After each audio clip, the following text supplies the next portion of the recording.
Okay, so you guys find yourselves dragged before the local municipality administrator, a fellow named Oswald Grimm.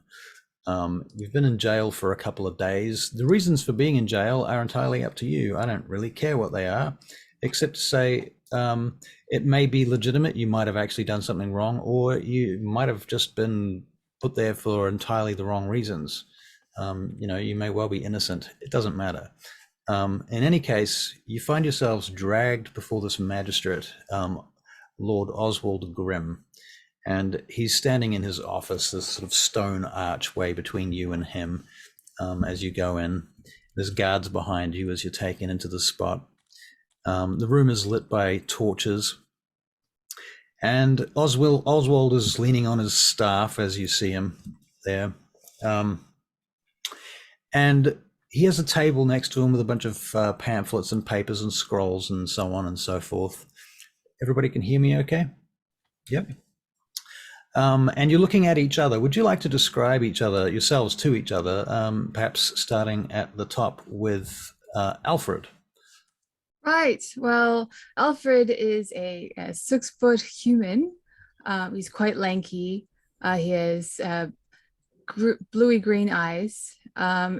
He's a little bit fidgety because he hasn't got his book, and he needs that. He needs that so bad right now.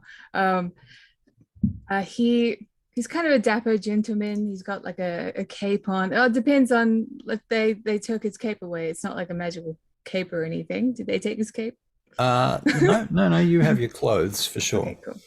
He's got kind of a whitish palette of attire. Yeah, he's got a vest, blouse, man blouse.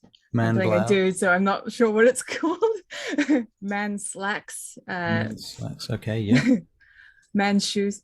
And his cape is white, but it's got like starry patterns underneath. Kind of from the looks of it, purpley starry constellation-y. Right. He's a wizard, and he wants people to know that. Right. So he's made a sort of point of it. Yeah. Okay. How old is he?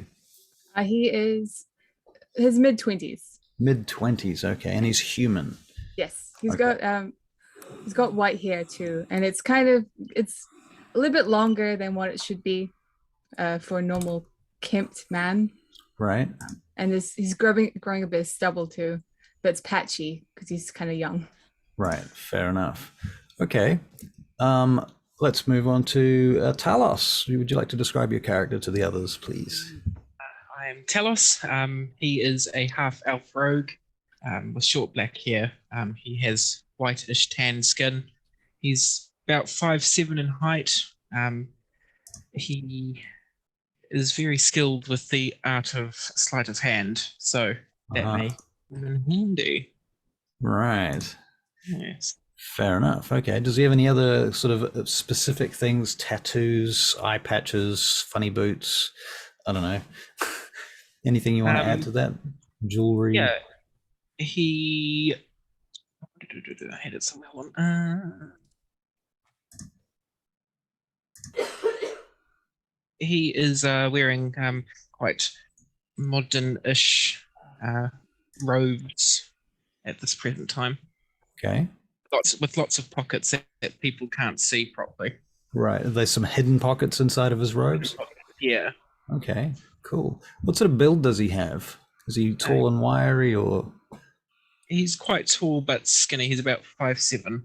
Okay. All right. Emma, what's Andra like to look at? Who are they in the presence of? So she is tall, probably about 6 foot, lean, muscular woman with brown eyes. She has long blonde braids with like beads stuck throughout it, and she's wearing a long brown cloak type garment, and it's just dirty, but worn in type outfit. Okay. And Barry, I was just telling these guys that you're basically standing in the offices of Sir Oswald Grimm, not Lord Oswald Grimm, Sir, the magistrate of this particular district of Vaingate. And you've been in jail for a couple of days, having been through some things. And Oswald has had you brought here, and you've just met these other guys. So you're in the company of a wizard, a rogue, and another magic user. You're not sure who, but she's an elf, a dark elf. So we've got a human wizard, a dark elf magic user, and a half elf rogue of some description. You're not sure that he's a rogue, to be fair. He just looks like a commoner, really, doesn't he? Or sort of, what if you didn't know he was a rogue, what would you say he was, Jordan? I would say he just looks like a commoner. Like a commoner. If you didn't know. Right, fair enough. Well, and Barry, would you like to describe your character to these guys, please? I am. Fuck! I've forgotten what I am. You are a Goliath barbarian. Yeah, by the name. I'm a Goliath, and my name is Ura's Tor. Oris Tor. Could you put that in his little thing, please? Thank you. I will. I'm going to forget. Somehow with my thing. I'm a Goliath, and my name is Oris Tor. And I am an alcoholic. Yeah, and I'll be that in a minute. I'm wearing a polar bear skin and lots of skin all over my body, and you can see tattoos all around me, and even on my head, my face, my arms, all over the place. And I have ice blue eyes. Ice blue eyes. And you can tell I have no hair. No hair at all. Everywhere? Wow. No hair on my head. One can guess. Yeah, probably. That's how it works. That's how it works. Mm. All right. And I'm bigger than most of you. Right. Yeah, he stands about 8 feet tall. So he's huge. He's huge, muscular, kind of scary.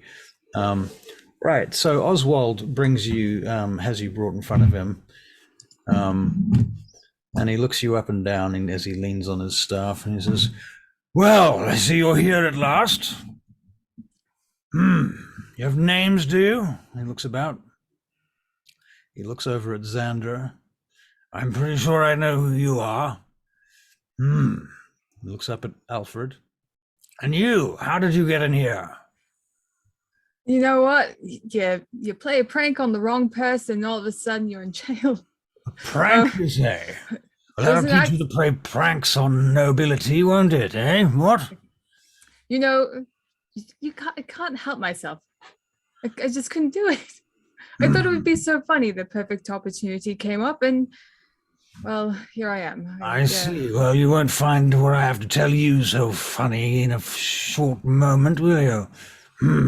And you, tall fellow at the back, what's your name? Urzul. I see. And you, then? I'm sure I know you, Southwall. I've known you since you were a child, have I not? Been in and out of this place many times. Out of game. So quick rule, this means timeout. Timeout means you're speaking out of character, otherwise I assume that you're in character. Okay. So as timeout, I'm just going to say that Southwall, as a rogue in Vaingate, you've probably spent your life here. You may have some contacts here, and you can hit me up about them if you need them. But yes, you've probably met this guy before, Oswald Grimm, a couple of times in the past, in and out of jail for minor offenses and such. Okay. Yep. All good with that? That's fine. All right, cool. Well, I suppose you're wanting to know what you're doing here, are you? Well, let's say you're, perhaps your luck has run out, or perhaps you're about to find your fortunes. Queen Claresca of Scartabel is looking for someone to do a job for her. This is of the highest import and must be kept entirely secret. Do you understand? Yeah, Yeah, I understand. Sorry. Momentarily, you will be supplied back with all of your weapons and equipment and so forth, personal belongings. And there, from there, you will go forth to the palace, where you shall meet Queen Claresca. She herself has something to say to you. You can thank her for getting you out of this hellhole we call a prison. You can do that in person when you get there. Does everybody understand their predicament? You're quite crystal clear. Very good. I'm glad, he says. Right, what's everybody feeling, thinking at the moment? Speak up on your own, in your own time. I'm not pointing fingers. Like I was just doing a minor prank. Come on. Now I have to do this massive favor. What about you guys? I'm thinking, I'm not even. I was mistaken for somebody else. Right. I wasn't the one they were looking for. What the hell am I doing here? Right, fair enough. Okay, how about you, Emma? What are you thinking, feeling at the moment as Zaandra? I think I was caught in the midst of a dark trade, just caught in the wrong place at the wrong time. There was an imposter who gave me up. I'm not willing to discuss what I was trading. Right, fair enough. Yeah, but yeah, I'm a bit untrusting at the moment of what might be in store. Right, fair enough. All right, well, Oswald waves the guards in and he says to them, oh, I'm sorry, Jordan, last but not least. I'm definitely thinking that I've heard these sort of rumors happening from other people that I've been in contact with. And I'm thinking that it's probably just a prank or similar. Right. All right. So you're not entirely sure why you're there then, but nonetheless, you are. Okay. So the guards come in as Oswald waves them in, and they march you back out. And a couple of guards, and you're under fairly heavy guard. There's about 8 guards with you. So that's like 2 on each of you. And you're unarmed, and they're heavily armed. And behind them, they have a small wagon with them being drawn by a donkey, which they draw along on your passage through Vaingate to the palace. Now, I'm going to bring you guys over to the map of Vaingate on the Roll20.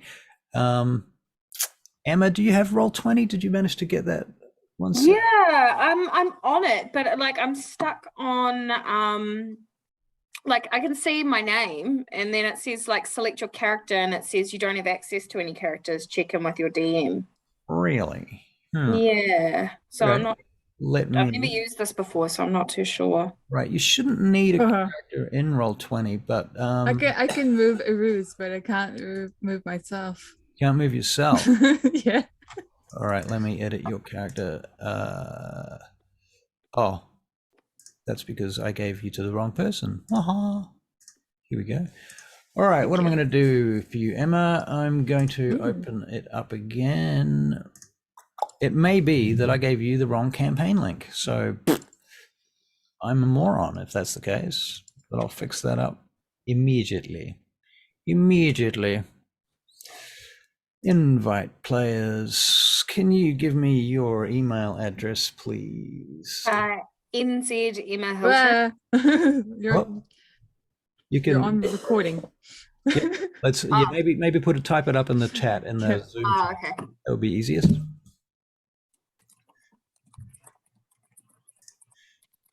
For privacy's sake.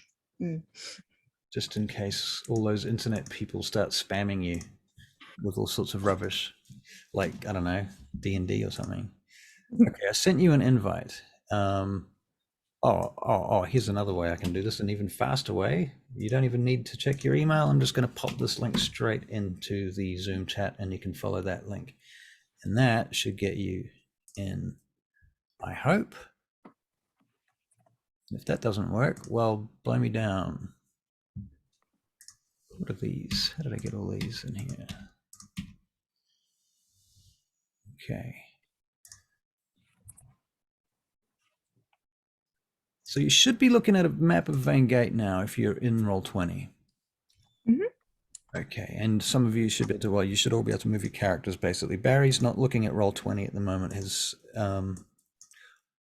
I'm going to share the screen every now and again to give him an idea of what's going on. And I am running his character as well. Cool. Just to make things easier, because that poor old bastard's a bit blind, aren't you, Barry? Yeah, definitely. Yep, fair enough. Okay, so where you are taken is from over here. Hang on, I'll change my ping color to bright red so you can see it. Over here on the map, if you can see that. How you going, Emma? Did you manage to get in? Somewhere. Somewhere? Oh, we see you. There should, yep, I see you in the campaign now. Yay. So you should just, I don't know whether you need to launch the game or Just be aware you're probably hearing us twice if you've just started. could be true also. I wonder if I can turn people's sound off. Let me have a look here. So we'll just get through these teething issues.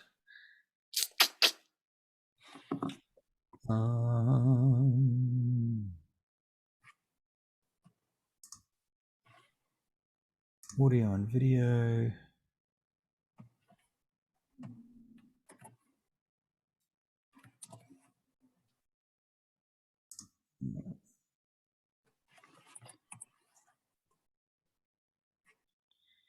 All right, on the right-hand side of your Roll20, there's like a bar, and on that bar, wherever you hover your mouse, there should be like a little cogwheel. If you open that cogwheel, there's a set of buttons that say, others can hear or see me, I can hear or see. And you can just click none on everything. And that should solve most of our echo issues and stuff like that.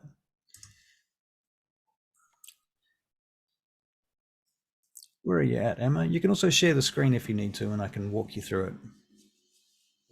All right. Yeah, I figured out my way, but I was trying to do it all on my phone, but now I'm on the thing, and now there's a terrible echo. Yeah. Okay. Yep. So with that echo, did you hear what I said before about the cogwheel? Yes, I'm in there at the moment. So cogwheel, and then none, and then none. Yep. That should solve it. And then just hit the reconnect button, which is kind of 2/3 of the way down that bar. We've done something. And that hopefully will solve our problems. How you doing there, Jordan? Managed to do that ages ago. Figured it out. Choice. Love your work. Okay, cool bananas. All right, so you guys are in Vaingate, and you've come out from, you're in Bentharum, which is this district over here. Somebody just pinged with a blue line. That must have been Jordan. Cool.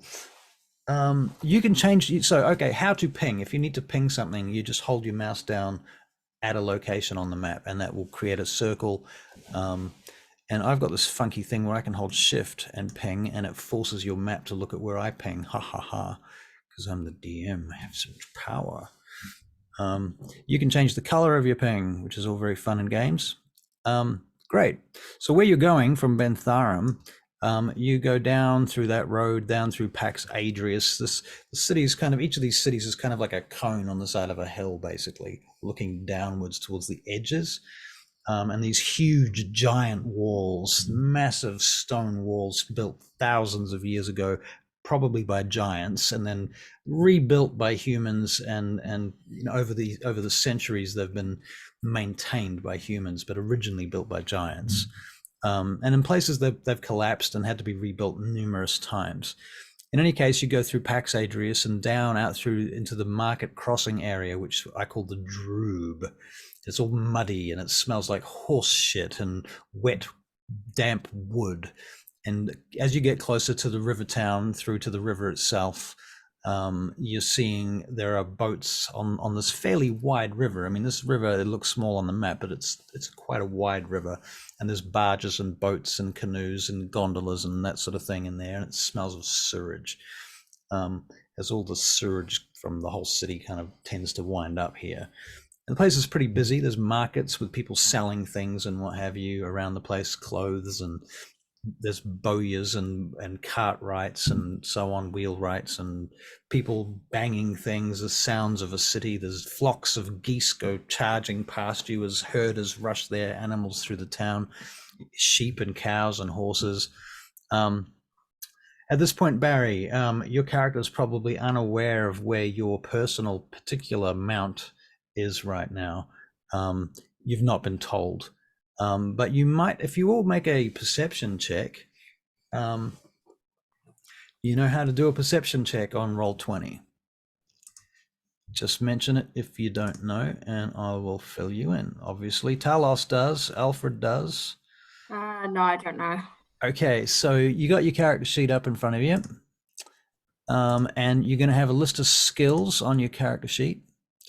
Let me have a look at your character sheets over here. Zaandra. Okay, so in the middle of your character sheet, there's a big long list of skills.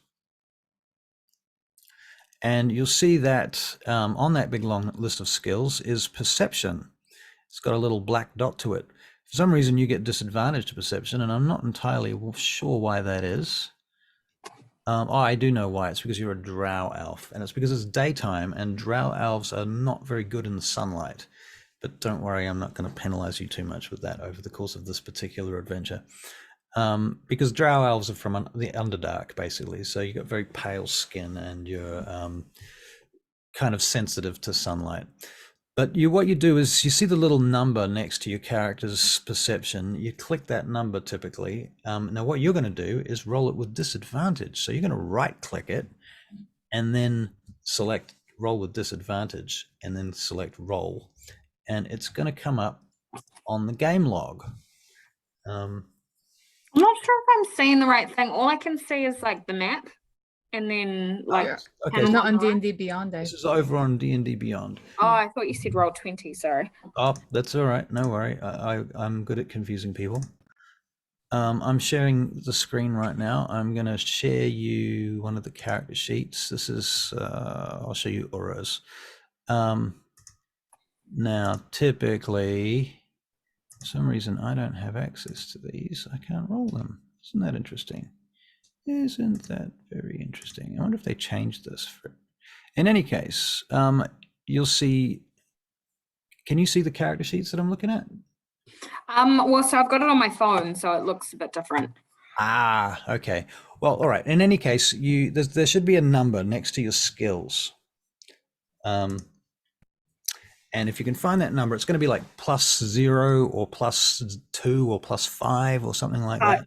Yep. Yep. Now, normally you just tap that and it will roll the dice for you. So why don't you just give that a go to see if it works, just as a test? Yep. Yeah, worked. Oh, Right. 21. All right, let's see how we go. It Okay. was a disadvantage though, right? Yeah, so now we need to work out how to do disadvantage on the telephone. So maybe try and hold the button down and see if it gives you a context menu.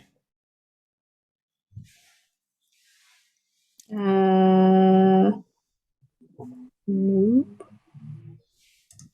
Yeah, I so guess- if you push and hold, it should come up with the menu for sending to just yourself or DM or everyone, and then also the advantage and disadvantage. Yeah, now I see it, yeah. You got it? Cool. Technical difficulties, gotta love them. Yep. Oh, we're getting there. This is just teething issues. We're getting there. Okay. So let's see. What did you get for your roll there, Emma? 21 was your initial one, but it is disadvantage, so you're going to end up rolling it one more time. If you want to roll your perception check with disadvantage. In this case, you can actually just roll one more dice just to see that, because disadvantage means roll 2 dice and take the lowest number. There we go, 6. Okay, so sadly, you're not going to notice much because, probably blinded by the sunlight right now. Alfred, you got a 16, Talos is a 16, and I do need to roll for Uruz. Now, Uruz's numbers are not going to come up in the game log because Well, maybe no, they're not. Okay, so you have Uraz, perception +0. So I'm going to roll a straight up dice, a real one, an actual physical dice, which I have. I have my dice too. You got your dice. Awesome. Good to hear. So I don't. So well, you can't see it, but it's rainbowy like my hair and my makeup. Right. So Cool. Okay, so I'm gonna just roll some dice in here for you, Barry. So your perception check is a 12 plus 0 is a 12. All right, so nobody notices except for the wizard. Alfred, you notice that all of your weapons, equipment, and stuff is in a box, locked up on that wagon that's being drawn by the ass that's behind you. if there's someone close to me, I will sort of lean into them, whoever it might be. I don't know. One of these guys? Yeah. You can choose. Okay, or the dice can choose. Or the dice can choose. Roll a D3. So it'd be Jordan. All right, Jordan. Tell Tell us. Hey, our items are in there. Do you see? I look behind me and see the glimpse of the sword flicker in the daylight. Yeah. And I just look at Alfred and nod slightly. I wonder if my book's in there. I would like to try and see if my book is there. Book? Well, you can make an investigation check. Okay. No, not today. Not today. I can't see it. That's fine. It's fine. All right. All right, well, you go through the Droob and across the Asterion Bridge to the Asterion Gate, where there's a bunch of guards stopping the average citizen from entering this particular part of the city. Each of these citadels, these three main citadels, is guarded by a different set of guards. And they have kind of different regions within them. The citadel that you're going to at the moment, you may well all be aware, is where the Palatial District happens to be. So it's all very upper class and snobby. And there's an Elven district that you go through first. So going through the Asterion Gate, you end up in the Elven district. It's very garden-like, and these guards walk you through this area. A number of haughty-looking elves sort of eye you up from their palanquins and their little tea ceremonies that they're having in the garden and what have you as you go past. They're a little bit surprised at this group of strangers being marched through the city under guard. I think I'd like to just be as polite as I can, because I have a reverence for elves. All right. Well, you got elves in your group too. There's two elves with you. Well, one half elf and a proper elf. But elf and a half. An elf, 1.5 elves. Yeah. And a giant. All right. So where I'm pinging now is the Asterion Gate. Okay. So you go up through there, through the Elven district, and they take you to the Palatial District, where the actual proper palace is. It's very flash, very tall, magnificent. It's been built with the assistance of the elves hundreds, if not thousands of years ago. Quite a magical looking palace. And they take you into the back door through the service entrance. And the guards, obviously you're under guard, so you don't get stopped by anyone. And finally, you're put in this room, like a waiting room, and they bring in your boxes, the box with your bags and things and all of your items, and they put those on a table, and open the door, and open the box rather, unlock it, and they lift up the lid, and they don't say anything, they just stand back, and finally, one of them walks around. This guard comes up to you. Approaches your Goliath character first, Barry, with the key, and he just says, he grabs your hands and unlocks the key on the lock on your wrists. The chains slide off. There you go.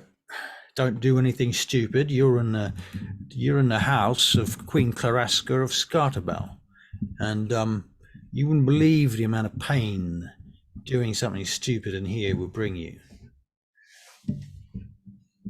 I understand. Well, that's good. He comes across to you, south wall, unlocks your chains, Same goes for you, Quick Fingers. I've seen you about. I know what you're capable of. Comes over to Zaandra, takes the key. If you don't mind, ma'am, lift your hands up a bit, will you? Unlocks your chain, and the chains slip off your wrists. And finally, Alfred. Don't go wiggling your fingers around doing nothing clever, all right? Not a sorcerer or conjurer of cheap tricks. Well, that's good to hear. I like to hear that. That's good. They're not going to get me in any trouble. He unlocks your chains. There's your stuff over there. Thank you. I believe Queen Claraska is going to be meeting you personally. How's that? What do you think about that? Why? Why? Well, I don't know why. They don't tell me the likes of that sort of thing, do they? I'm just a guard, aren't I? It just seems like they've taken a group of misfits to send us into a very dangerous location because we're, I don't know, the scum of the Expendable, earth. perhaps, maybe. Could be that. Could be that you're expendable. I have seen this before, but, you know, oddly enough, usually they don't get to see Queen Claraska. She doesn't personally usually deal with people like you, you know. He scrapes his boot on the floor, you know, scum.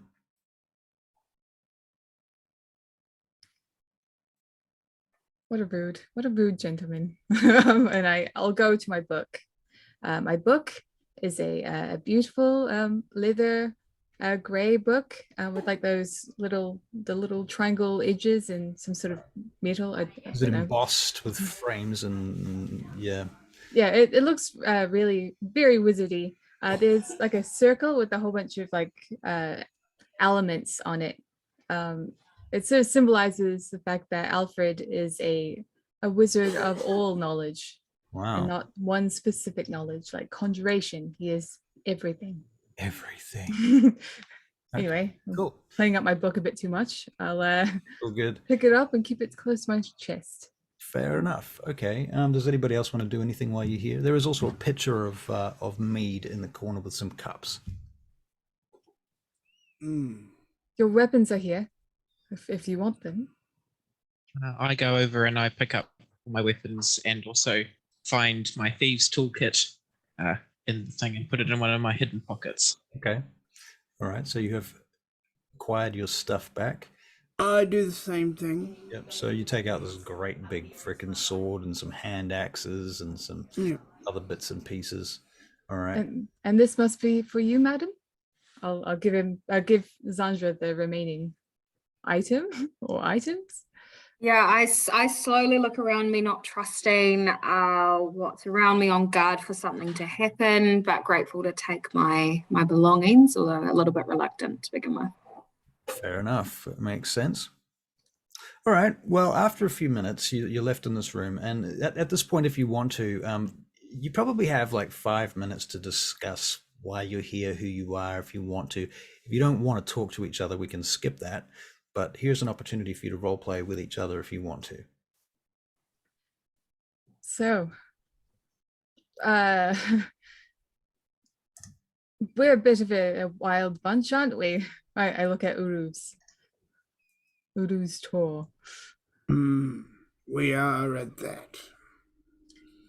Not the place I wanted to be. Oh, me neither. I was supposed to be on my way home. Home? Yes. Far from here.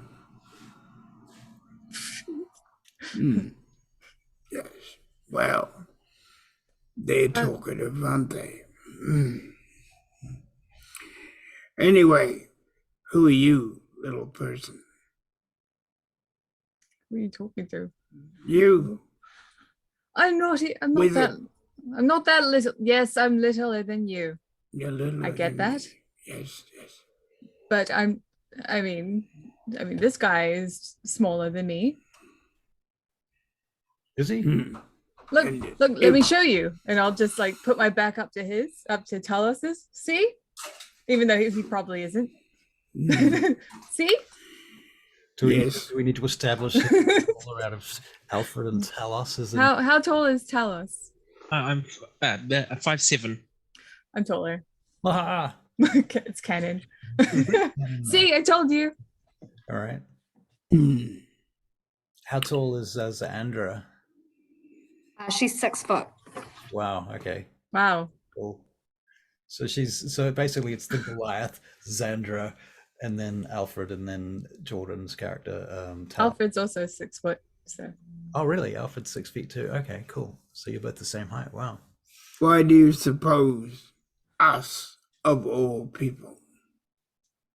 I don't trust it. I reckon that we're expendable and they're gonna send us in to do something they can't be bothered doing themselves. I would also agree with you. Such little faith. However, I see this as an opportunity. We might find something that is historically important. We might find something so magical, blows our minds. And I can't wait to find it. Is what I'm thinking, because otherwise I might cry. Right. I'm quite the optimist. Trying to be. I agree with Zandra. I think we're just expendable. I think we're going to be just used as tools for a mean, and then at the end, extinguished. Wow. That is Well, Nobody is gonna extinguish is this me. an elven? This can't be an elven trait. I know plenty of elves, and you're all wonderful. But when did you all become so somber? From what I've seen, Barry, I put you on mute. be somber. I feel like sometimes we get second-rate treatment as elves. I feel like we could be used for whatever and not being valued for it. Right. Here's an interesting thing I want to also bring up is Zandra, as a dark elf, you come from a society that most people consider to be evil. And so for one reason or another, you've either left that society because it was just too fucking evil, or possibly that you did something wrong and you had to leave. You might have been exiled. You might have run away because they were trying to make you a slave, because they worship the spider goddess Lolth. And it's a matriarchal society, so it is the matriarchs of Abnog Gur that run the city that you came from. So for whatever reason, you've left your own society and come here. So keep that in mind also. Okay. All right. After a few minutes, the door opens up. This big double door with a door inset into it pops open. And there's kind of this sound as the air repressurizes, and this fellow comes out wearing noble gown and outfit and this kind of ridiculous hat that you've come accustomed to seeing among the nobles around here. It is all the rage and fashion, and he comes in with this hat on and what have you, and he says, Queen Claraska of Scartabel will see you now. And he turns around haughtily and begins to walk down the hallway. There's a couple of guards in the hallway. You notice it's a wide hallway, arch-shaped. Were you going to say something? Sorry? Nope. I'm panicking. Yep. The walls are lit with torches. You see beautiful paintings and things on the walls as you move down the corridor. The floor is marble. And the guards here are a whole new level. They've got plumes on their helmets and ceremonial armor and so on and so forth. You may wonder whether or not it's as effective as actual proper armor, but it looks pretty. They carry halberds and what have you, and you go into what amounts to this throne room. And to both sides of this throne room are in shadows. It's very dark, and the only thing that you really can see at this point is this sort of box of light, which is essentially a tent made out of silk cloth, lit from inside, and you can see the silhouette of a throne up on this dais inside behind this cloth, lit from within, backlit. And the guards march you up to the edge of this cloth, basically, and they stop you there. That's enough. Stop there. And they begin to raise the silk at the front to about halfway, to the point where you can see these very fancy shoes. You can make perception checks, please. 8. An 8. Yep. Well, what are you guys distracted about? Have a think about that while the others roll.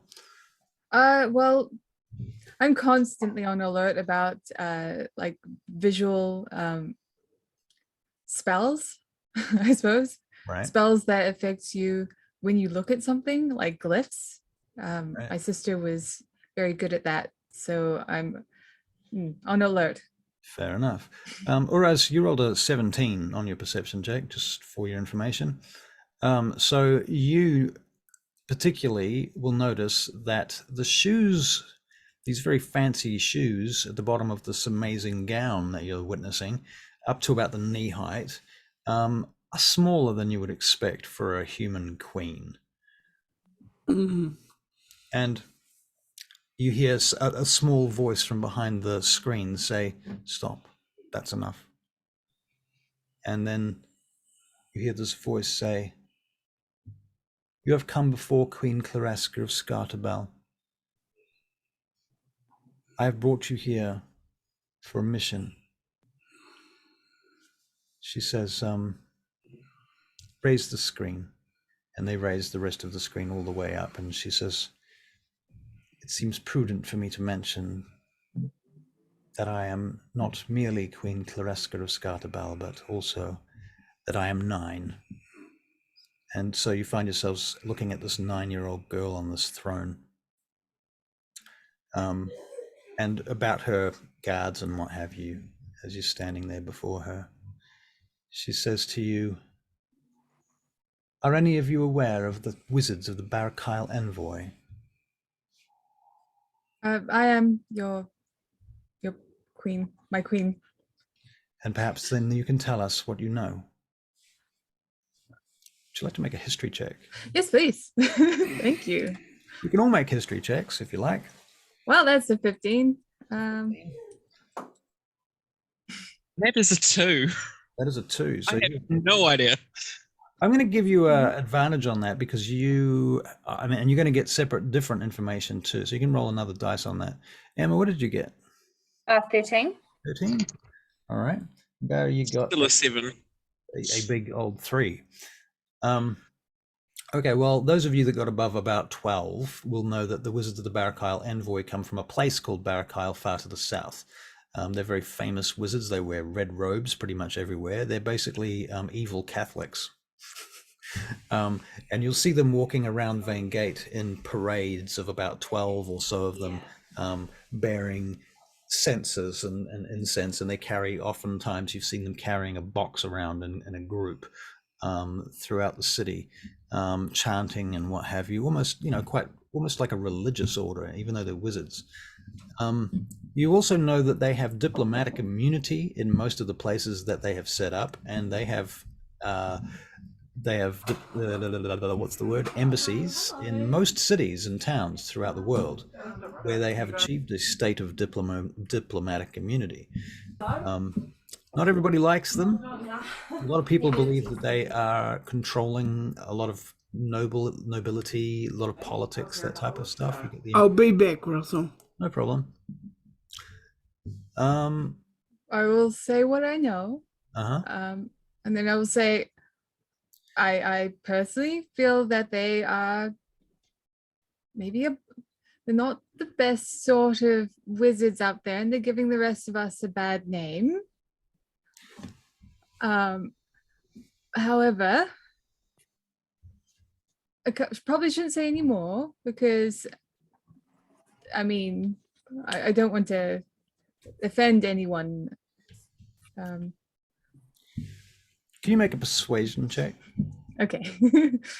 Persuasion. Oh my god, what the fuck? Sorry. 13. 13, okay. All right. As she looks at you inquisitively, interesting. Out of game, has your character ever tried to go to their wizarding school and been rejected or anything like that? Do you think that might be a thing? Or maybe she started and decided that they were a bunch of twats and left? Well, they are quite far. I would have liked to have done something wizardology. Yeah, I would like to have gone to some sort of wizard school or at least applied for something, but I think with their reputation, it might not be a good idea. And like my sister would have gone to one and she was a prodigy. Right. Is there anything that's closer to Vaingate that has a bit of a better reputation? Yeah. Not a lot of schools. I mean, you could have gone to Highbrook, to Hemoth Tirith, which is the elven name for Highbrook, where you might have been able to persuade the elves to teach you something. However, that would have had to have been in secret because King Ivran Erithani has been shutting down all the magic in the elven realms. Right. So magic right now is quite rare around the world, and you certainly are not, this is not the kind of world where you walk around casting spells on the street. Or in bars even. If you do that, you're going to attract a lot of attention. That's why I'm in jail. Right. Probably. That could be exactly, that might well be the reason. Okay. Well, she says to you, the wizards of the Barakyle Envoy have been looting my city right beneath my nose. Myself and the other nobles of Vaingate are quite disturbed by this. There has been a number of incidents. They have been taking things from within the Forbidden District and carting them out of my city. I would like to hire you in order to find out what it is that they're doing, what they're taking, and where they're taking it, but most importantly, what they have found. They seem to be very interested in some catacombs, I understand, have been dug up in the Forbidden District. I wish you to go there and look within. I understand they're looking for a book. Book? Indeed, a giant book. Wait, when you say giant, do you mean, and I look to Uruz, like huge, or? I can only say that the intelligence I've been given is that the book is large. Right. And is it magical? One should expect that it most likely is. It's like a little glint of excitement. Magic. All right. Anybody else do anything, say anything, have any reactions?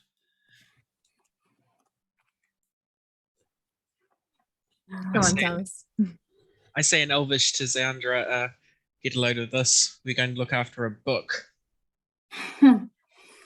I'm not overly impressed, but I'm wondering what's in it for me.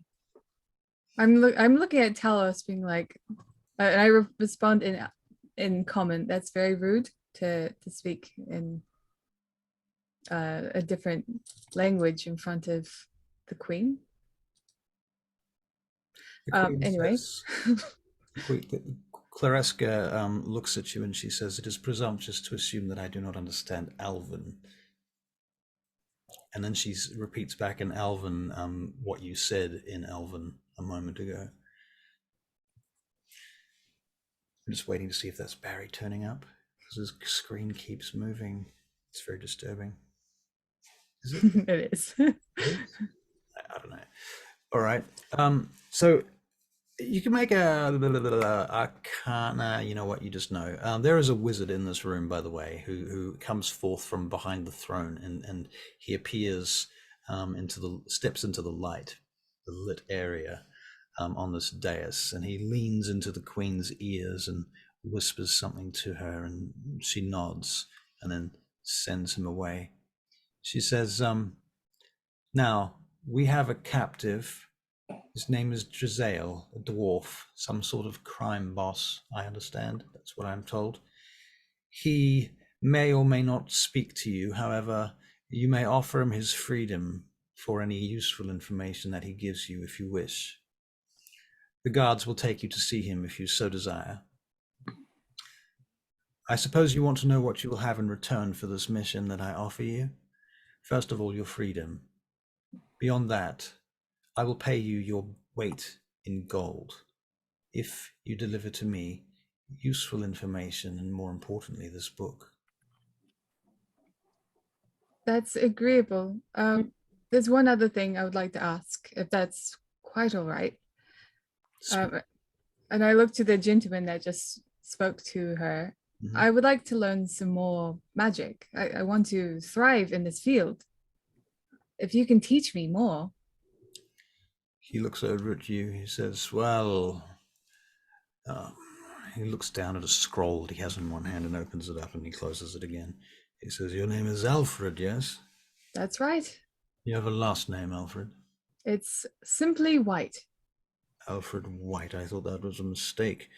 Well, Alfred White, if you prove yourself on this journey that you are about to undertake and you return to us with anything useful, then I will consider whether or not you would make a worthwhile apprentice of any sort, and if there's anything I could offer you then. In the meantime, I can offer you some potions, namely of healing. However, you will need to make a short trip to the Daughters of Twilight, collected from a fellow named Milmore Glass. He may offer you other things too. He does have stakes in this. Will that be all? Thank you kindly. He steps back into the darkness, and Claresca looks at each of you. Are you all agreeable to this? I'm agreeable. I'm in. I say in Elvish, I am in, and apologies for my earlier comment. She smiles at you, and she says, I have one final condition. You will keep this to yourselves, and you shall be entirely secret about it on pain of death. Even the city guard must not be aware of your activities. We will, yes, we agree. That is why I have sent away all of the nobles and why this room is so empty presently. Very well. I shall give you 2 nights to find me something useful. Otherwise, you'll send a message to my man here, my advisor, Balaran. We will do that. Thank you. Very well, then. You may depart. And the screen lowers back down again. And you are led out by the guards. Oh my God, I'm so scared. All right. All right, so you find yourself back out on the street. I'm going to get everyone to make a dexterity saving throw. What? I know. 23. 23. I'm Great. fine. 12. 12. Yes. Xandra, did you say 5? I didn't say anything. I didn't say anything. I must have that must have been my brain talking to myself. Oh yeah, I think I figured it out. 4. 4. Wow. Nice. Oh, Okay. 7 in total. Oh, +3 though, yeah. 7. Okay. Well, as you step out onto the muddy streets of Vaingate, a cart goes flying past through the mud, spraying mud all over you. Those of you that make your dexterity saving throw, anything above a 12, manage to get out of the way. Those of you that don't are splashed with mud. Is that 12 and above? 12 and above, yeah. Yeah, so for you, it's just like you've got like a halo of mud on the wall behind you that just missed you like the bullets in Pulp Fiction. Ooh. Would it be all right to potentially take the hit instead of the dark elf here? To impose oneself? You want to step in the way? I will do that because I am a gentleman. How? I guess I would. You can make a second dexterity saving throw to try to achieve that. All right. In this case, you're trying to get hit. Yeah. 21. Okay. Yep. So the gentleman Alfred steps in front of you and gets sprayed with mud instead of you, Xandra. Thank you for that. Not a problem. Now you're dripping wet, and you notice that it is raining.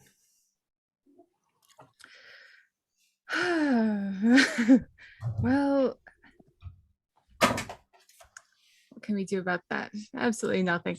I feel like perhaps we should go find somewhere to clean off, and then we'll get to moving. Oh, Okay, so out of you guys, Southwall, you're definitely a native of Vaingate. I mean, I even named that character Southwall after the location Southwall from which he comes from.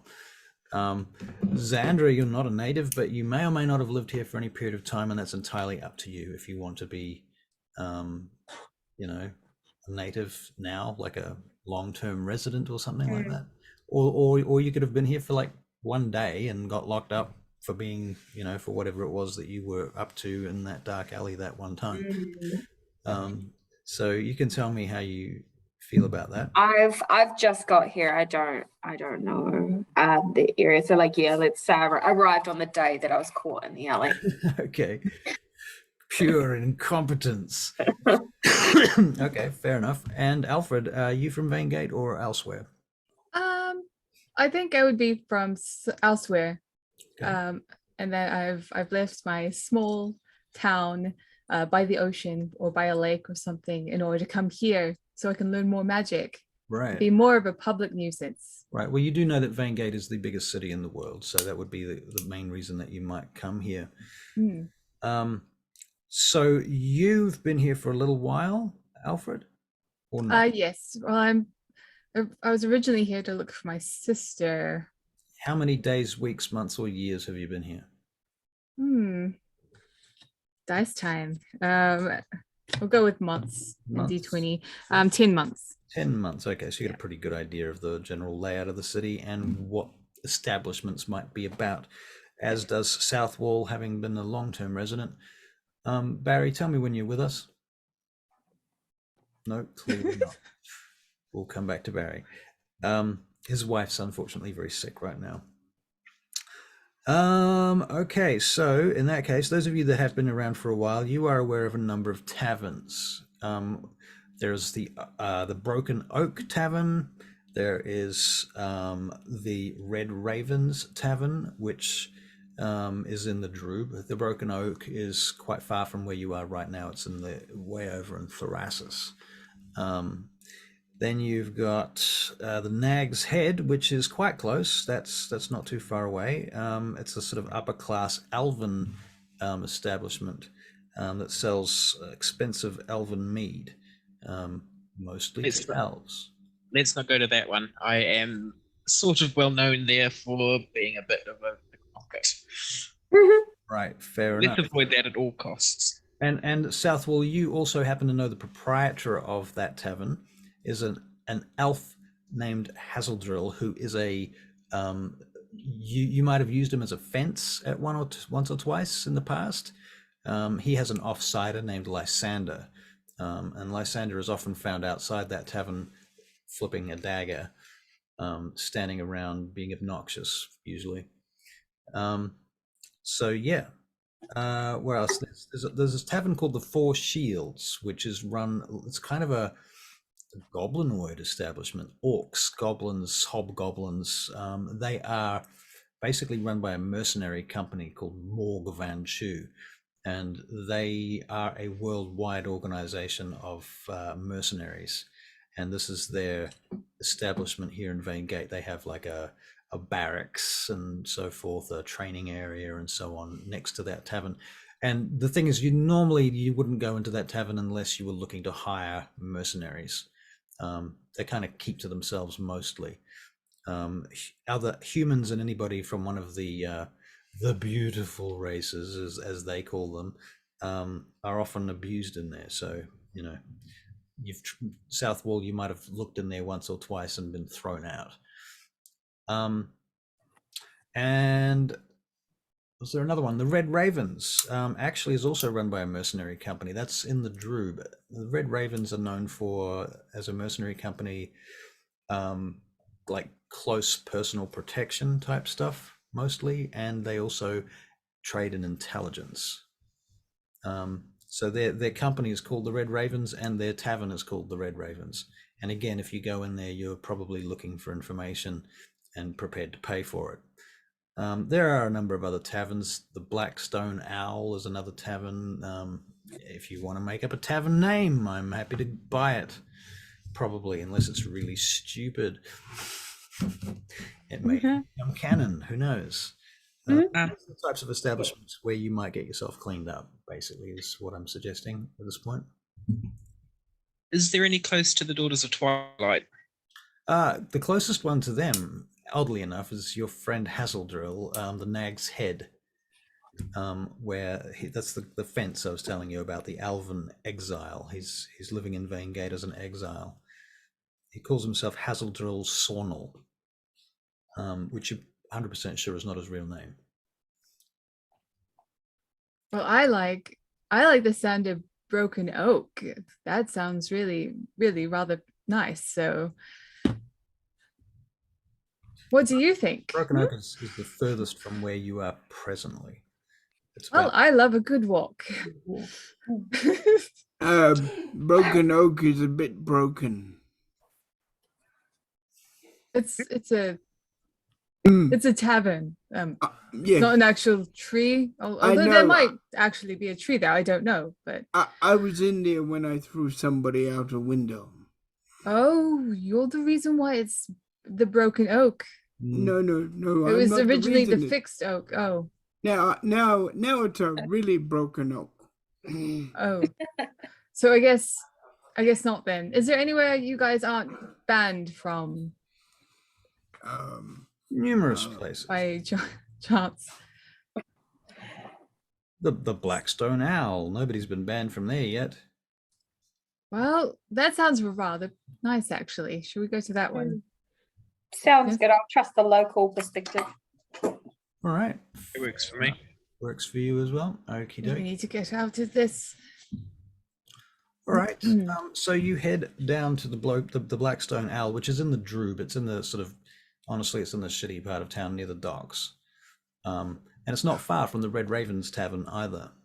And when you go inside there, you can hear the sound of a lute playing, and there's a bard in the corner, a halfling bard. Southwall, you've come across this bard a number of times before, actually. His name's Roland. And he likes to take the piss out of the nobility as often as he can. Presently, he's singing about a Lord Fahar the Feckless, which now... At this time, I flip one gold coin towards him. Oh, thank you, sir. Thank you so much. Thank you. Would you like a song perhaps composed in your honor? No. You just play what you like. Oh, thank you, sir. Thank you so much. And he continues playing about Lord Fahar the Feckless. He was a tender soul, but then his father gave him a stick in the asshole. And he continues like this for a while, whilst you go into the tavern. The Barry, what are you up to as you go in there? How much did you miss? Also, I probably you missed the whole scene with Claresca, didn't you? Yes. Yeah. Okay. Well, you just stood there silently, and she gave you a mission. Yeah. Does anyone want to repeat the mission back to Barry, or would you like me to do it? Off We you have go. to find. Oh, off you go. We are tasked to find a book that the Barracuda envoy have been trying to locate, and it is in the catacomb area of Vaingate. In the Forbidden District. Forbidden District, that's the one.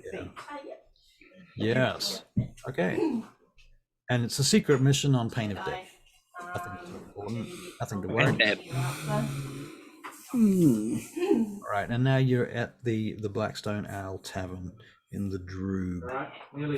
Rolling the bard. Yeah, you hold Right, so you look around the room, and there's a bunch of working class people here, people of all different sizes and shapes and colors and hairstyles and species and so forth. And there are a number of Goliath actually in Vaingate, but they mostly work in the docks, moving cargo on and off barges, or they work in the arena. Barry, can I stick you on mute there? I did it. Okay. So, what are you guys going to do? Is there anything you guys want to do first? Some of you want to get cleaned up, I suspect. Yeah. Well, I'm going to go up to the keeper. All You right. right with that, Talos? Do you want to come with me? Or... I am perfectly fine here at the bar. Thank you very Oh. much. Okay, that's fine. No, it's fine. I will go up to the Bartender, proprietor, the proprietor. I suppose, or whoever I need to go see. Make an investigation check to see if you can figure out who the proprietor is. You're a pretty smart cookie, so it shouldn't be too hard. 15. 15. All right, you see this fellow over in the corner. And he's got a few scars on his face and some scars on his arms and hands and things. And he's wipes the sweat off his brow and turns around to look at you as you approach the bar. How can I help you? Hello. New around here, are you? Well, new here. Yes. I was covered in mud and grossness I see by an irresponsible cart owner. all right. I was wondering if you have anywhere I might be able to clean off this. I can offer you a room for 3 gold pieces for 2 hours. I can bring you a draft of a bath, hot water. I'll have people bring it up to you. That'll be 5 gold altogether. 5 gold. I hear him saying this to her, and I walk To over him, I'm a dude. to him, and I say, "We're only going to be here for about 20 minutes. What can you do for that?" Nothing much. I can offer you a draft of ale for 20 minutes. Out of game also, tell us, you are aware that he is ripping him right off. Like, gold is far too expensive. You should be paying silver. Yeah, I'm thinking that.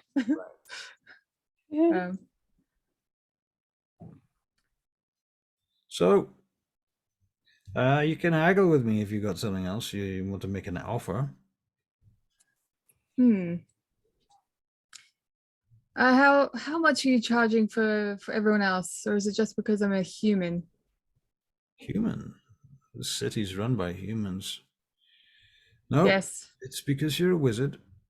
Oh, because I'm a wizard. You attract the wrong kind of attention around here. You probably find yourself thrown out, not by me either, it'd be by the patrons. You look around the room, you can make an insight check to gauge the crowd if you like. Right. No, 8. 8, yeah. They seem all right. I don't know what you're talking about.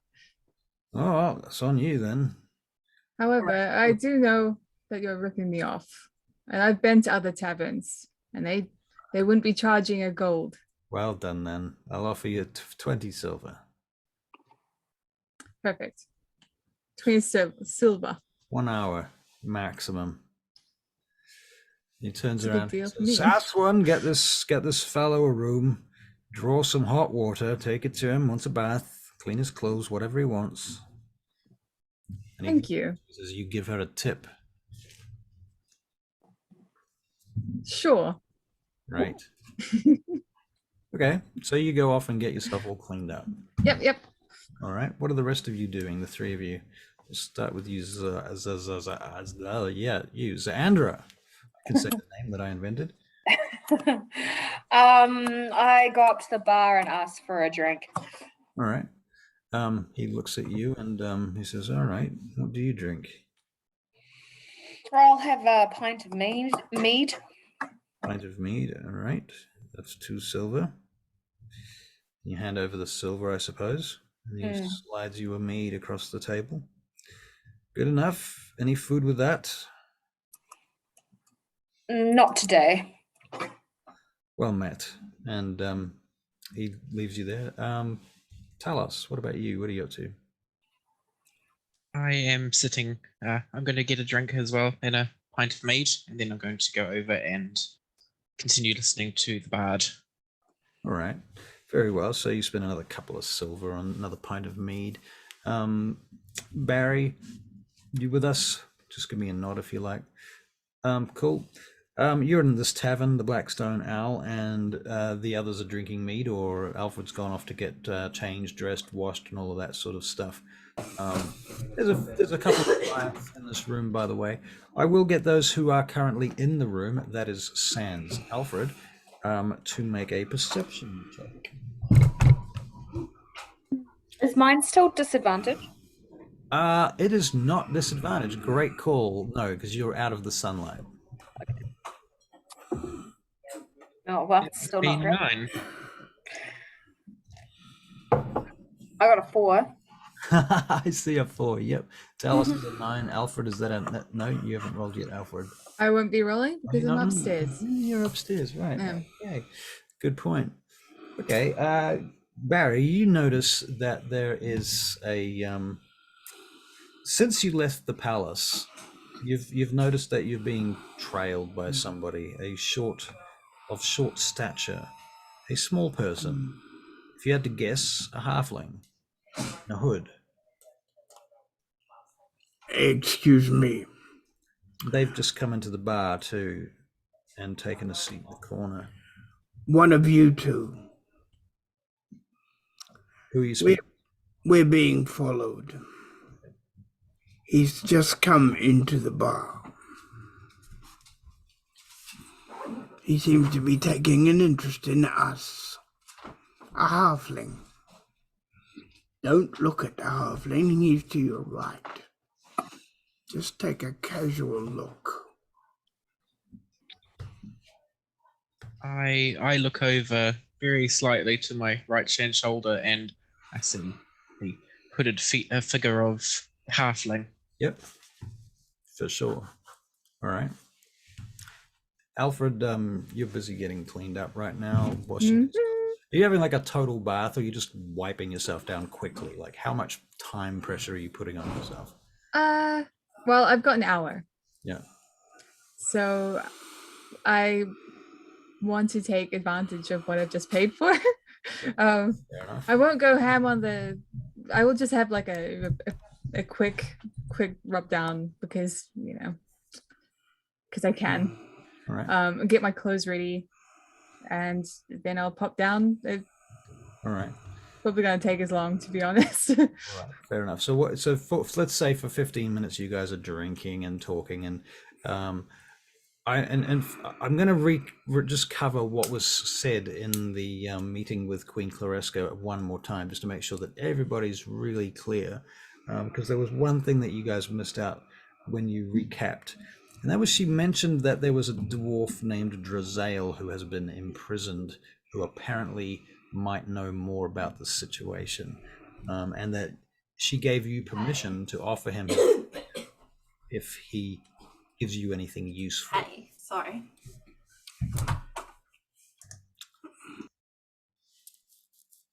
So that was the main point, really, I wanted to make there.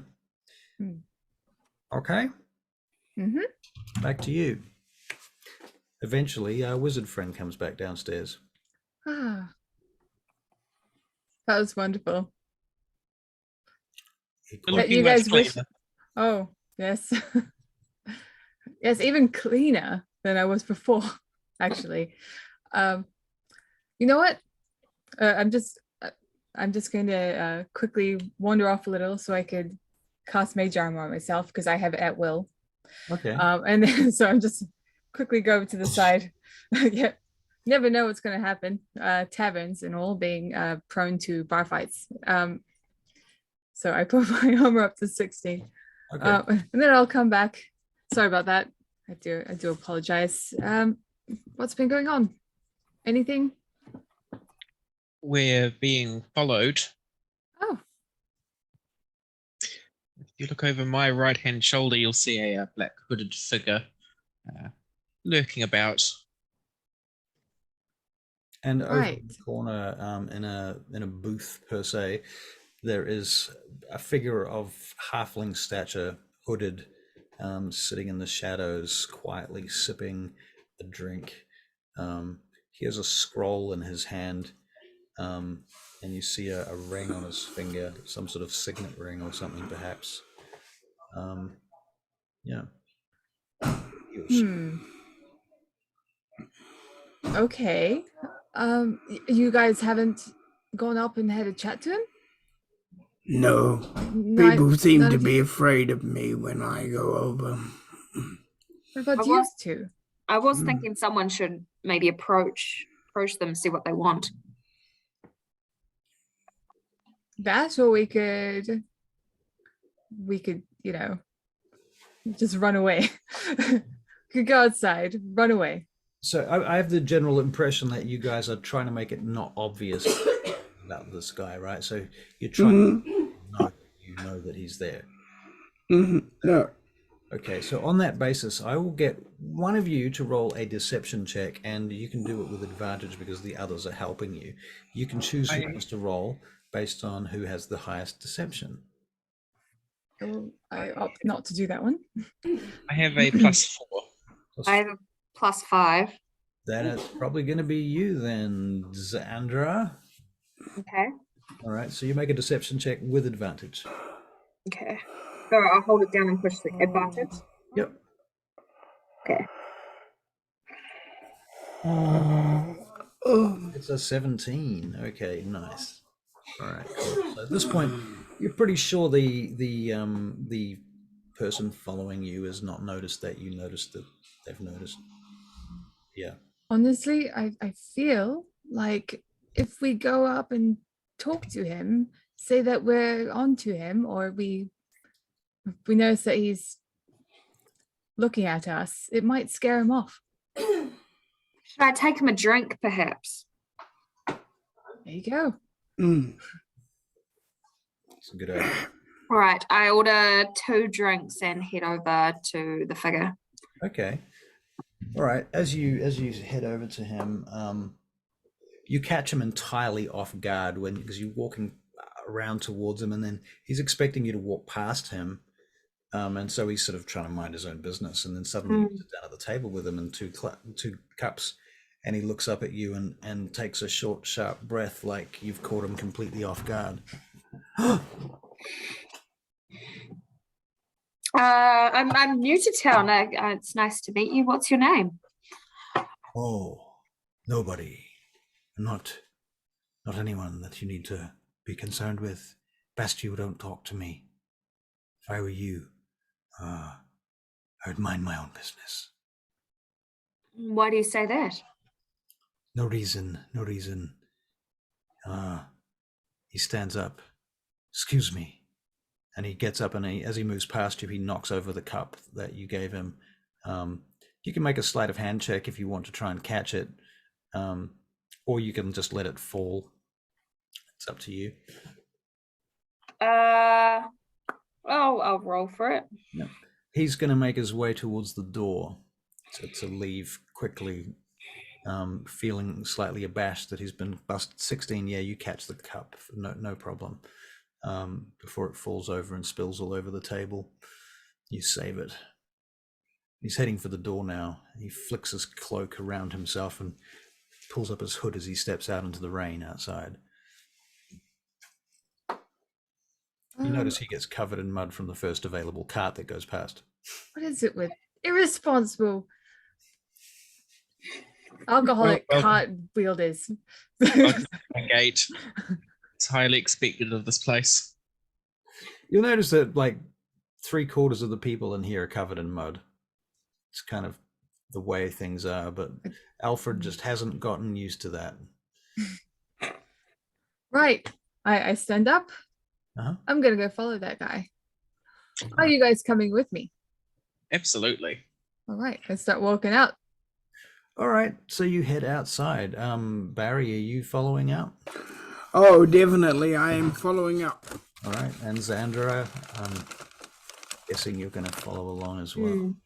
Okay, so you pop out into the what is now beginning to be twilight. The first of the 2 suns is setting, and so now there's this purple hue that is cast across the landscape through between the buildings and what have you. Shafts of purple light and deep purple mauve shadows. And a light mist is beginning to fall as the evening begins to set in. You can smell wood fires and smoke as well, and workers are beginning to go home now, and there's less animal noises. It's getting quieter. It's still the middle of the biggest city in the world, so it's still loud and noisy, but, you know, relatively speaking. You can make perception checks, please. Barry, 14. natural 20 for Barry. Nice. Really nice. Yeah. 14. 14. I see 16 for Talos, 15 for Xandra, 14 for Alfred, and a natural 20. So you all see him. He crosses the road between the carts, heading both ways, trying to get, without getting run over, basically. And when he hits the other side of the road, he belts into an alleyway as fast as he possibly can. I will also, you know what? I'm gonna keep going. I'm gonna keep chasing him. You're gonna keep chasing him? All right. Yep. Well, you're gonna make a dexterity saving throw to cross the road. Unless you want to do it carefully, in which case, there's 3 levels of care here. You can run across the road without paying any attention, in which case it's just a straight up dex saving throw. You can take a little bit of care, in which case it's with advantage, but it will take longer and you may well lose him. Or you can be very careful and not have to roll at all, but it will take like 20-30 seconds to cross. Okay, well, I believe in the power of my acrobatics. I'm going to do some parkour, I suppose. Wizard parkour. Parkour. Okay, well, good luck with that. Let's see what you roll. So this is just a straight. No. Oh, It was almost 18. I Anybody? guess I'm not that good at wizard parkour. Anybody following our parkour wizard? Yes, I am. I'm going to do the same and just run Straight through. Okay. straight through. Make an acrobatics check. By the way, wizard, my friend Alfred, you take 5 points of bludgeoning damage as a cart hurtles into you and runs over your leg. Okay. That was a 9 from me, so not much better. A 9 from you. Oh, yeah. Okay. So you also get hit by. I don't feel like we're going to die before we get to actually solving this problem. 4 points of damage for you. This reminds me also that it was mentioned to you that you could. Ballaran suggested that you go and visit the quartermaster at the Daughters of Twilight for some healing potions before you get too deep into the shit. So I walk across. you walk slowly across, carefully. All right, very good. You cross the road while these guys are laying on the ground nursing their legs. Xandra, This hurts. I look and see if he's left any tracks. right, I'll make a survival check for you. It is very muddy after all. Do you have dark vision? Do Goliaths have dark vision? Let's have a No, I don't think so. Yeah, I don't think they do either.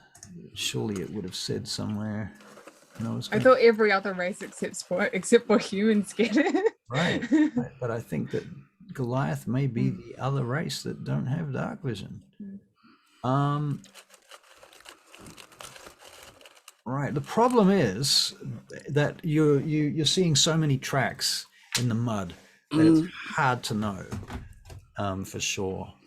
Okay. And so you get the impression that he is I've just escaped. He's gone down this alleyway, so you know at least that much. But I'll keep going down the alleyway. going down the alleyway. All right. What are the rest of you doing as our Goliath friend trudges off down the muddy alleyway? I'm going to stand up and give Talos a hand up. Why, thank you very much.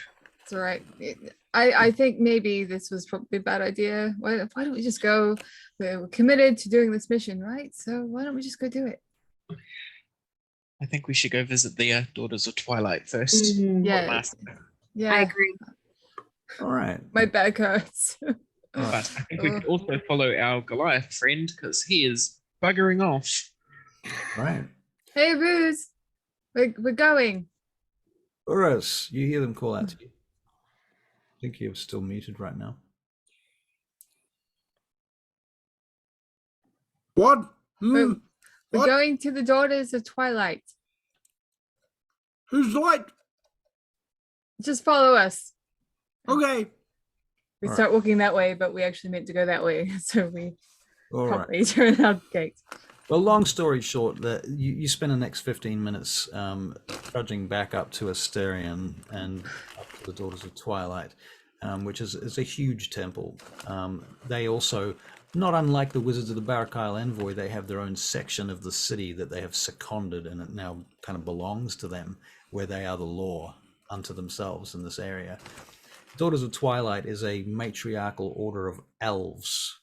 They're generally clerics and paladins, but they also hire mercenaries. They don't talk about that very often, but they do. And you get up to the front gates, and there's two phalanxes of matriarchs, of clerics. Basically, female elves dressed to the nines in armor with spears and plumes, looking extraordinarily impressive with their banners and what have you in front of their amazing-looking gates. One of them steps forward and says, "Stop. What thou?" I say in Elvish, "Hello, beautiful. I'm here to see the quartermaster." She looks at you with extraordinarily unimpressed bitch face. And she says, "You're here to see the quartermaster. Then you've come to the wrong entrance." I apologize for my friend. I look at Talos. I understand Elvish, but I always respond in common. She points down the road along the side to where there is a small road that breaks off and goes around the main wall. That way. You're looking for one Millmore glass. Thank you. All right. As we're walking along, I'm like, Talos, there's a time and a place. They're at their work. Now is not the time. Hey. I say, I'm at my work. I impress everyone. Okay.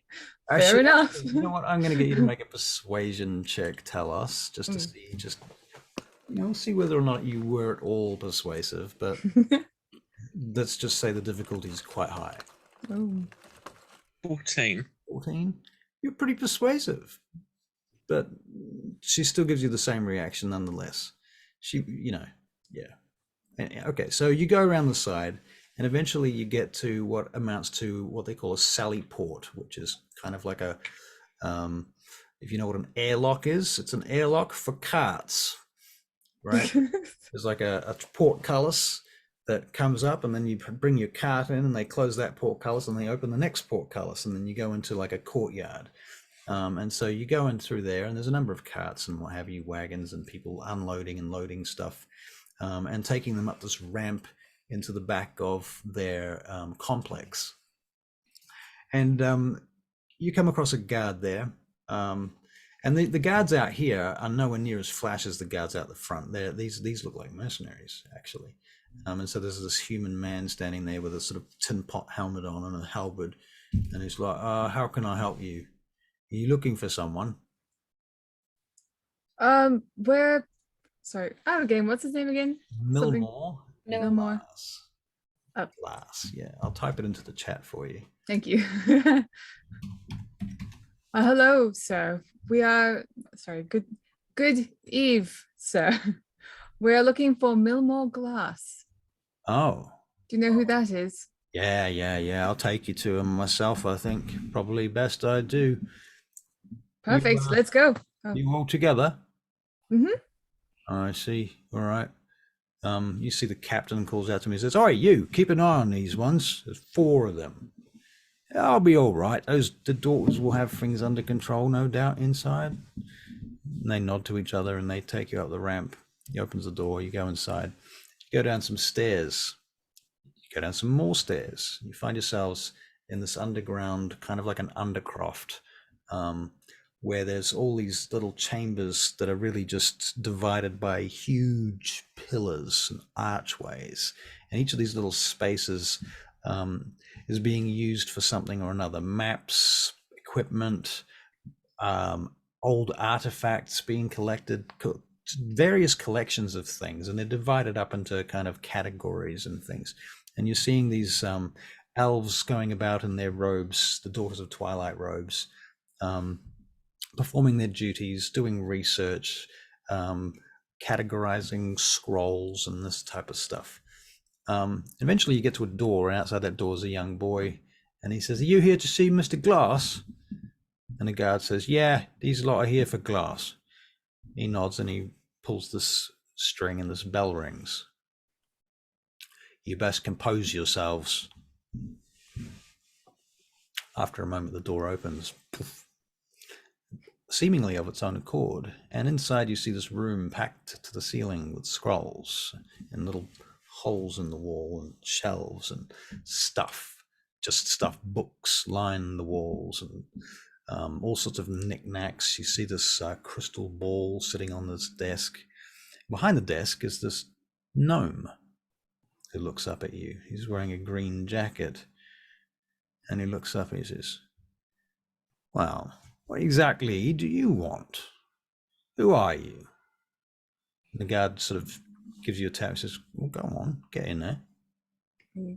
Walk in? Well, I walk in. Yeah, you'll come in, I assume.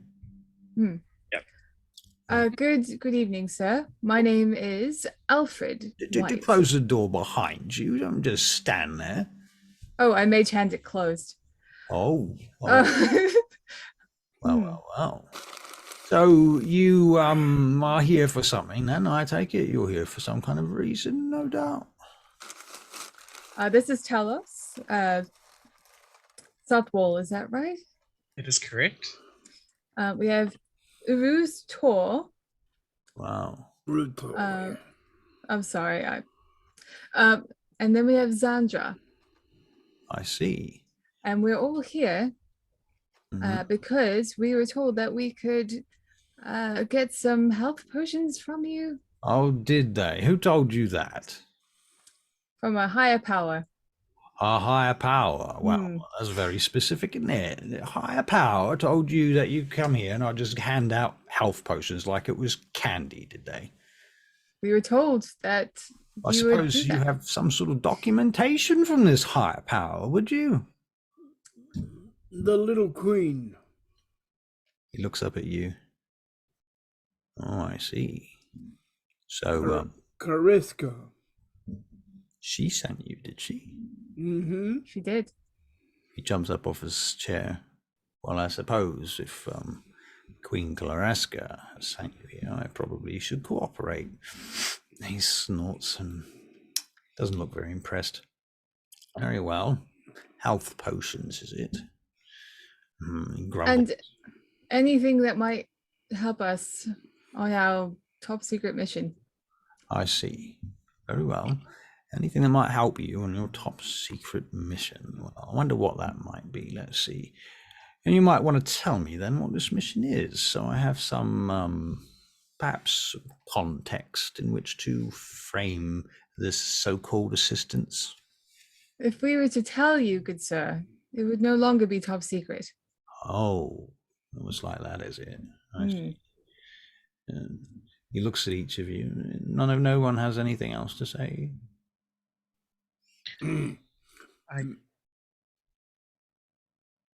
Well, speak to the man. I just go stone cold face and just say nothing. All right. Are you intimidated? Let me. It's okay. It's okay, my friend. I pat you on the back. Let me see what I have in store. And he opens up this vault door that you hadn't noticed was there until he approached it. And he goes inside this vault, and you can hear him mumbling to himself something about potions and blah, blah, blah. You can hear boxes being shifted around. And this might be useful to somebody. Let me see about that. All right. Well, if you have anything magic and scrolly. Magic and scrolly, you say? Now I notice you have a lot of scrolls here, I good do. man. He comes out with a box of potions. Yes. Climbs over Oh. the step to the vault. Puts them on the table. There you go. Health potions. Now, everybody can have 2 health potions. They are standard health potions. They give you 2d4 plus 2 hit points when you take an action to drink them.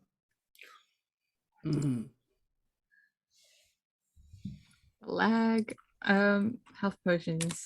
They just standard health? Standard health potions, yeah.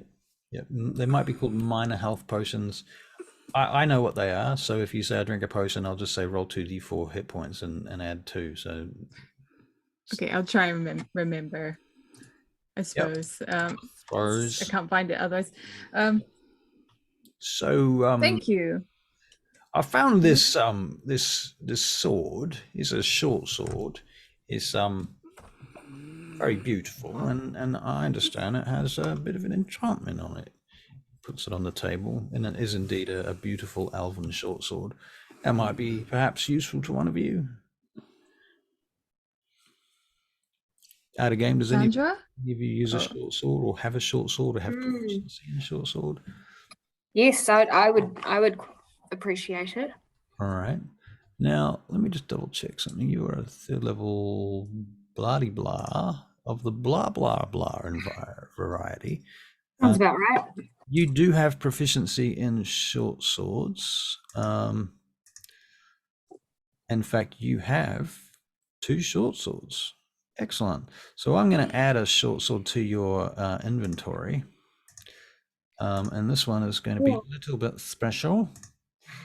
Yay. Yeah. Special. I see what you did there.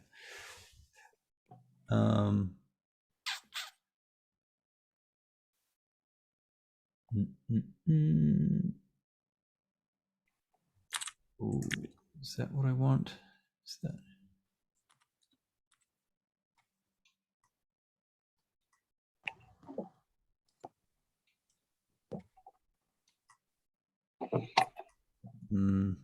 I'll go with the easy option, I think. I'll be 1 sec. No problem. So I've equipped it for you as well. I stuck it on your character sheet and equipped it. So now when you look at your actions, you might notice there's a green item on your list of stuff. You might have to refresh your page though. Okay. Obviously, it's the internet, and the internet has to be refreshed constantly. Okay. Now, out of game, what might you guys be interested in? I'm prepared to give you guys a common magic item each, probably a weapon. It'll probably be much the same as what I've just given Zaandra, which don't tell anyone is a +1 short sword.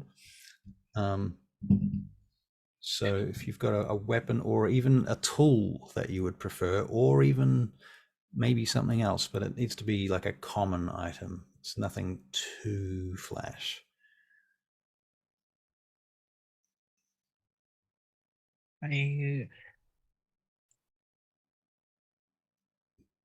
Or else, would he give you would it be like a 2-handed sword, or perhaps a hand axe, like a +1 hand axe? I'm just going to relocate my location, but I'll be listening. No problem. Yeah. No, that'd be good. I'll be going for that. All right. So I'll add a. Give me a moment, please. Oh, damn it. Inventory. He hasn't got 2 +1 hand axes, has he? He does not have 2 of them here. I thought I'd give it a go. Give it a go. You can but try. Yeah.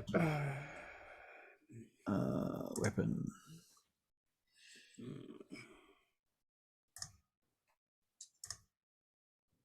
Okay, and I'll equip one of them. I'll equip that one, and I'll unequip one of your other hand axes. Okay. Which you can put in your bag or something if you want to. Yeah, I will. Okay.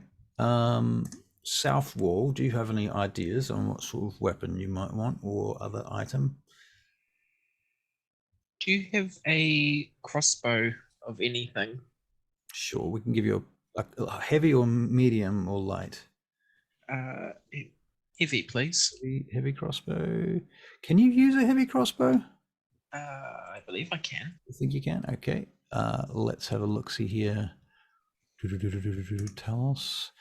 Do you know how to add your own equipment in D&D? Yes, I think I do. All right. Now add yourself a +1 heavy crossbow. And Alfred, Give me an idea. What would you like? You're thinking But about like, scrolls. I would like a scroll All right. of a magical spell that Mhm. I don't have. All right. Well, he's going to offer you a number of spells. You can suggest 4 or 5 of them to me that you think you might want, and I will probably grant one of them because you're not going to ask for anything ridiculous. Right. Offhand, I don't know. I gotta wait for this to load. Or alternatively, you could get a ring of protection +1. Can I use that with? With mage armor? Yeah. Yeah. Can I? I don't see why not. You have to attune to it, but that's all. Mm-hmm. It just adds 1 point to your armor class. Yeah. I mean, mage armor. Does mage armor give you a bonus to your armor class? It does. It's +2 bonus to your armor class. It doesn't give you a set armor class. It gives me. Does it give me? Let me just look over that. I think it adds something. My AC becomes 13 plus Dex mod. Oh, okay. All right. In which case, I don't know. I would still give you the extra bonus to your AC. Okay. Especially seeing as it's a one-shot, I don't really care. But you could choose a spell if you want. I do like the idea of spells, but also survivability is pretty good too. Welcome back, Sandra. You know what? Sure, I'll take it. I'll take the ring. Take the ring. All right. Yeah. Do you know how to add a ring? Nope. Nope. Maybe. Go to inventory, your inventory tab, choose manage inventory, add items. From the add items, choose ring, and then search for a ring of protection. Okay. Attuning and oh wait. It's not gonna it won't help. It won't help? No, because it makes your armor Oh, it's also a blue. oh no, it does. Okay, it does. It does? Yeah. Sorry, it's All right. annoying. How can I change that? How can I change my armor class? You can't override it. Yeah. Interesting. Well, maybe it is just not going to work because of the fact that it doesn't stack. So, in which case, choose yourself a green ring from the rings list. Why shouldn't it be able to stack? It should be able to. Because I guess because mage armor is giving you a set. Oh, armor class. but it's fine. I've got it working now. Got it working? Yeah, you go into the equipment and then you hit attune inside the equipment, and now it's working. Oh, cool. Okay. Yeah, thank you. Cool, bananas. Excellent. Yeah. So, is there anything else I can do for you, ragtag bunch of whatever it is that you are? Can I also get some crossbow heavy bolts? Oh yeah, of course. I can hand you some of those, no problem at all. You can take this lot here. It gives you a box of them to choose from. You can take as many as you can carry, basically, as many as you want to carry. No charge. Put that on the Queen's tab, he says. Thank you for this. Well, it's really kind of you. I wouldn't so much thank me as the Queen herself if I were you, considering that the consequences of not obeying her direct commands are quite severe in Vaingate. Is there anything else then? What languages does he speak? You don't know. Who are you talking? Are you talking about yourself or this guy? Milmore. Milmore. Yeah, Milmore. You don't know what languages he speaks. He speaks Common, obviously. You can tell that, and he probably speaks Gnomish because he's a gnome. But thank you very much. Shall we all take our leave? Perhaps a good idea. If you're all done here. Looks up. Come on, everyone. Come on, big guy, let's go. You're not big enough. That's You're true. not big enough. Excuse me. Right. All right. So you guys slip out and find yourselves. Yep. As I'm leaving, I see a map that has a forbidden on it. Can I use my sleight of hand to attempt to take that? What was it? A map of the Map. forbidden. Of the Forbidden District. I don't know that there is a map of the Forbidden District laying about, but you could ask him for one. As they're all leaving, I turn around and say, and very casually, "Oh, is there a map of the Forbidden District?" Forbidden District. Well, well, well. I'm learning more about your little mission all the time, aren't I? Well, I can tell you where it is, but no one's been in there for 200 years. Or so it's said. Although I happen to know that's not entirely true. The entrance point would be very welcome. Of course. And then my character pops his head around if he heard that and says, "What do you mean, not entirely true?"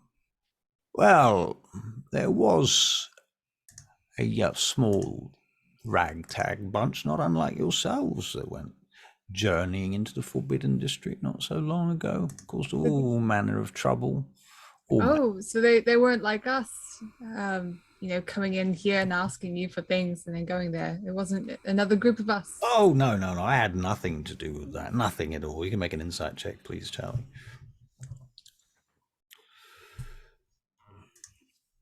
I believe you. That's fine. I believe you. You don't go no further. I believe you. Right. With a 9. Okay. Yeah. He seems to be perfectly genuine. I'm sure everyone else. So can we go to these people now? Oh, unfortunately, they've long left Vaingate. Long left indeed. That was a few months back now. It's a bit weird. Hmm. It's a bit weird. You know so much about them. You know that they've left. How do you know that? You do ask a lot of questions, don't you? It would be weird if I didn't. Wouldn't it, I suppose? Well, out of game, I'm just drawing on the map. Okay. Red lined thing. Oh. But it's not exactly what I'm trying to achieve here. But anyway, there is where the red thing is, that's supposed to be ultimately a black wall. Not unlike the black wall that divides Ludivar from the Arcane District, if you can see that on the Vaingate map. And that's the Forbidden District, is between those two walls, basically. Those of you that have lived in Vaingate for any period of time will know that the Forbidden District has been closed down for a couple of centuries. Nobody's entirely sure why, but has a very bad reputation for swallowing anybody that goes there. And there are a couple of entrances into the Forbidden District, but they are under guard by the city guard, the watch, typically. Yes, can't tell you too much about that, I'm afraid. I must say I don't know. Well, off you go then. Yes, we're going. We're going. All right. So you find yourselves back out on the streets behind the Daughters of Twilight, in a district called Kavnarum, to Baishan, not far from Nort. We need to go to some place and talk. What do you mean? We need to know about each other. No, we don't. You're a wizard. We really don't need. Come on. Okay. It's fine. We've got a job to do. And not a lot of time to do it. Do we have to get into this place secretly, or are we just going to walk in? Well, we're not supposed to tell anyone what we're doing. Well. So maybe? Well, is any of us a rogue? Yes. Well, I may have a few tricks up my sleeve that may help us get into the Forbidden District. Are you a good rogue? Time out. Would I know how many guards are guarding each entrance? You can make a history check. Yes. That is a 14. 14. Usually there's about 5 or 6 guards on each entrance exit way. Yeah, it's fairly lightly guarded, I guess, but over the years, mostly they don't get people trying to get in because it's been rumored to be haunted. People have disappeared. There's, people whisper of demons and monsters and things inside there. Obviously, that's all nonsense, of course, but nonetheless, the rumors seem to keep most people at bay. It's like maybe as a child, as a South Wall, you might have snuck in there once over the wall and found it to be a creepy place with no people. It's basically abandoned and ruined. And from what you could tell, there must have been a big fire here at some time. One of your friends during your youth might have told you some story that you may or may not have believed about a dragon having attacked Vaingate at some point, and they've never fixed it. They never built this place back up again. But it's been abandoned for a very long time, and rumors persist. My next thing is, would I still know where I got over the wall and how to get over the wall? Right. Well, I'll tell you what.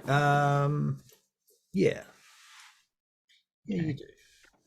I say to the group, I have a possible way into the Forbidden District. It is going to be a very treacherous climb, but Who if so, lives in the Forbidden District? Anybody? from what I know, no one. But the rumors are that there are monsters and all manner of creatures living in the Forbidden District. Those are to be rumors, though. Wizard. I have a name. Mm. If you want, you can call me Alf or Alfie. Actually, I honestly I prefer it if you call me Alf over Alfie, because my sister used to call me that, and we used to have a rivalry. It was playful. Don't worry, it's fine. It's a long time ago. Mean no offense. Yes. I guess if you call me Alf, that might get people might look at you for being a racist. You great and powerful.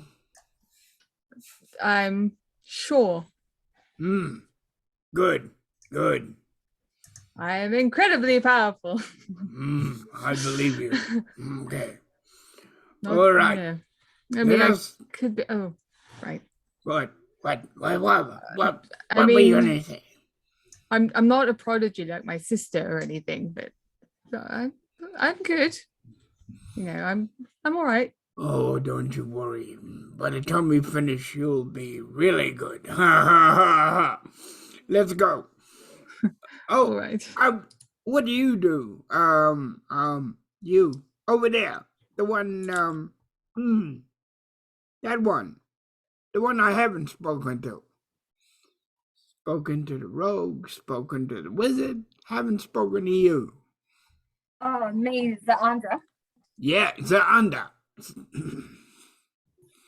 Yes, so I am a dark elf. I've just arrived to town. And yeah, I'm still I'm not willing to really share too much about my past. Okay. Can you fight? I can. Aye, good.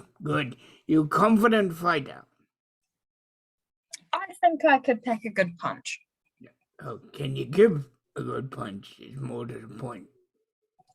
I think so. I'm pretty tough. I've come from a pretty rough place. You see in the dark well, I assume? Sorry? You see in the dark well, I assume. Yes. Me no see in the dark. Me no see in the dark, by the way. Me strong, me hit things. Yeah. That's what I do. so we can't hear Hmm. you. Does anybody here speak giant, by the way? No. No. I knew it's always one people don't take. Well, okay, fair enough. What I was going to say is the Goliath, his common is peppered with giant words, and that's why it's kind of broken. Me strong, me fight. Me have elephant too, but don't know where they put it. Speaking of elephant, Mhm. I'm going to go up to a brazier, and I'm going to start. Doing the ritual of Oh, find yeah. familiar. I already have a familiar, but obviously I didn't have it when I was in the jail. So Well, okay. I'm happy to say that you have a familiar and that you can call it to you now. And while you were in jail, it just sort of hung out outside the jail, okay. waiting for you. You didn't Right. have to actually dismiss it. Oh, cool. Although I think Okay. you can dismiss it and recall it as is it an action, or do you have to do the whole ritual again? I can't remember. I don't care. You've got a familiar. It's here. Excellent. I bring down a white owl, a white raven. A white raven. Yep. Goodness. What have you been up to? Now, this raven, I have a kind of what's words. The raven kind of like talks at me as if I'm kind of an imbecile. So I see. So it talks like this then. Yes, I understand. Yes. Or I don't know if it can talk. Okay, it can communicate to me telepathically. Ravens can talk. Real Okay. ravens can if they're trained. Right. There's some history there. All right. But you guys won't know because it's my own canon. All right. Moving right along. Yeah. What are you guys doing? You've summoned your white raven, and it comes down out from the clouds and lands nearby and looks at you. I say to the group, let's make our way to Ludvar. I know a way to get into the Forbidden District. Just for old time's sake, I'm going to call this raven Shadim. I was going to call it Albus. You can call it whatever you like. It calls itself Shadim. Your name is Albus. You can call me what you like, but I have a name. It's Albus. Very well then. I mean, you. Answer to that for now. I created you. You did not create me. I created you. I don't think so. It is an elemental creature, if I'm not wrong. An elemental creature. Well, yeah. I've been through this before with other players. Maybe it's because like in the old game, in the oldie times, it was a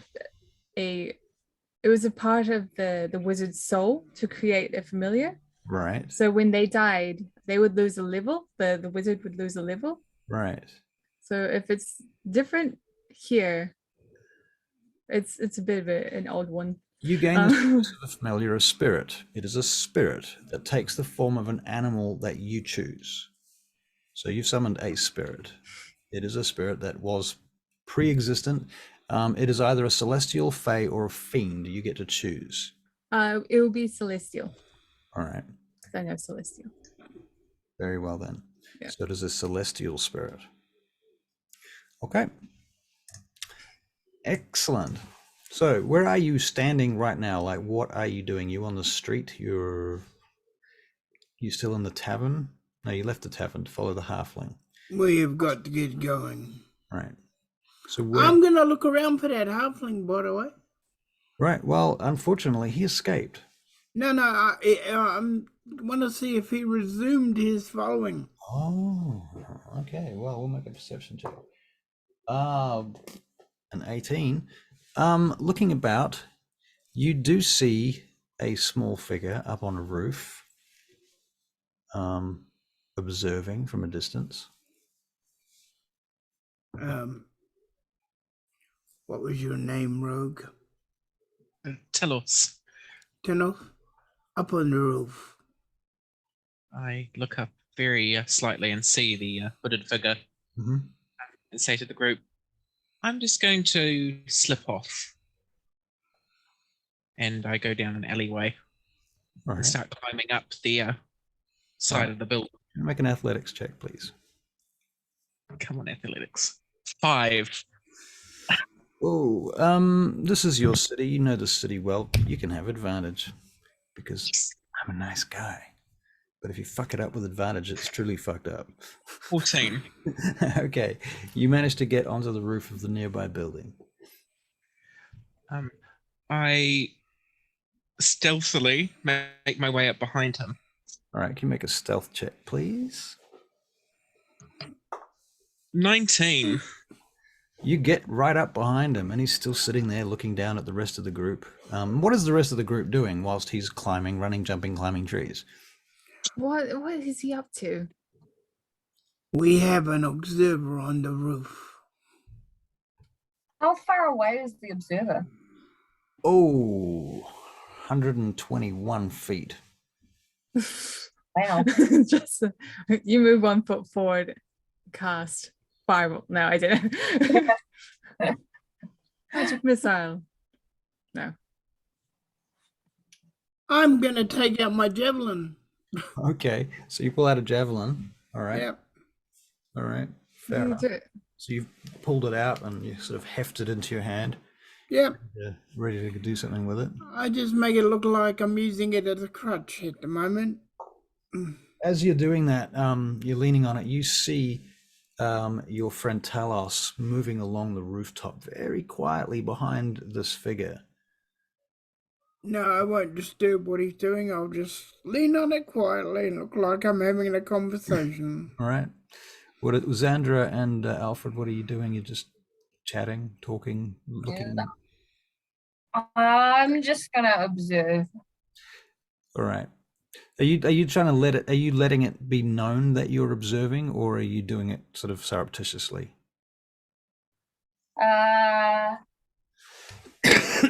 Yeah, I'm not being too obvious about it. Not being too obvious about it. All right. I'll get you to make a deception check with advantage because of the distance involved. Same question for you, Alfred. I won't be looking. Okay. Instead I'll be looking at my raven. All right. Suspiciously. Turns its head and looks back at you. You up to mischief. Well, as a celestial, now I have to play this whole thing very differently. Okay, so Xandra, what did you get for your roll? Well, I accidentally didn't roll it with advantage and just got 12. Is that Okay. right? Just roll it. Re-roll? Yeah, just re-roll it again, no problem. Oh, that's even worse. So it was a 12. Okay, well, 12's not terrible. All right, so you're looking, you're watching, and Talos, you're moving along the wall, along the roof, silently in the drizzle, in the gloom, approaching this gloomy figure near a chimney. You get up to about 10 feet away. What would you like to do?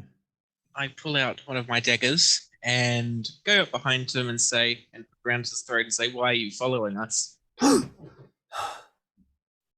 says, I've been tasked with the job of following you by the one known as Drazael.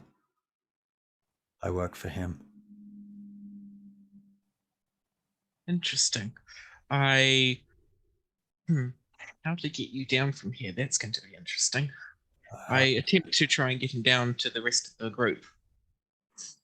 He just raises his hands and says, I'll come. Okay. And as he does that, I pull out my crossbow and push it against his back. He nods, he says, you've got me. I'm not going anywhere. Fair and square, you have me here, dead by rights. And he does what you tell him. And you maneuver him down back onto the ground floor, back to the street. Do you mind not pointing that thing directly at me? I wouldn't like the bolt to go off. At this present time, I don't trust you. Fair enough. I wouldn't trust me either if I were you. I yell out to the group, everyone come over here. I've caught our mysterious figure. Hello. Good day, mysterious figure. My name is Ranswood. Benswood. I prefer it if you keep that to yourselves, however. I mean, it's not like anyone cares. Or do people care? There are people that do care. Believe me. Oh, well then we have you by the Yes, by the press sack. I'm well aware of how my situation seems right now. Hmm. So I'll save you some time and tell you I'm here on behalf of Drazael. Right. And where is this Drazael? Oh, presently he's in a dungeon, Lord, beneath the keep. And still he can command you to do his work? Aye. He's the one we're supposed to talk to, right? I look at the others. Is he? Out of game. Yes, is the answer to that. Out of game. Right. Okay, well, guess what, good sir? We're taking you to Barry Prison. Let's go. Very well. Right. Wipes off the rain off his shirt and follows you. Are you still pointing a crossbow at him? Yes, I am. All right. So you march him through the city, through the Droob to Karkanos, and you get to the Asterion Gate, where there are guards waiting at the gate. And as you approach, he says, "And how do you intend to get me past these guards? They won't allow you through like that." And you can see up ahead, everybody that gets to the gates, they're like, "No blades, no bows, halt, state your business." How are we going to get around this? I'll be honest, I don't talk. I mean, I do talk. I talk a lot, but I don't talk any sense. So you can each make a perception check, please. All right. That is a natural 20 plus 2. Wow. Well, nice. That's awesome. Barry, you got an 18. Okay. Xandra, what do you get? Let's have a look. 3? Was that a natural 1? Oh my god. Okay, so he got a natural 20, you got a natural 1. Alfred, what did you get? 12.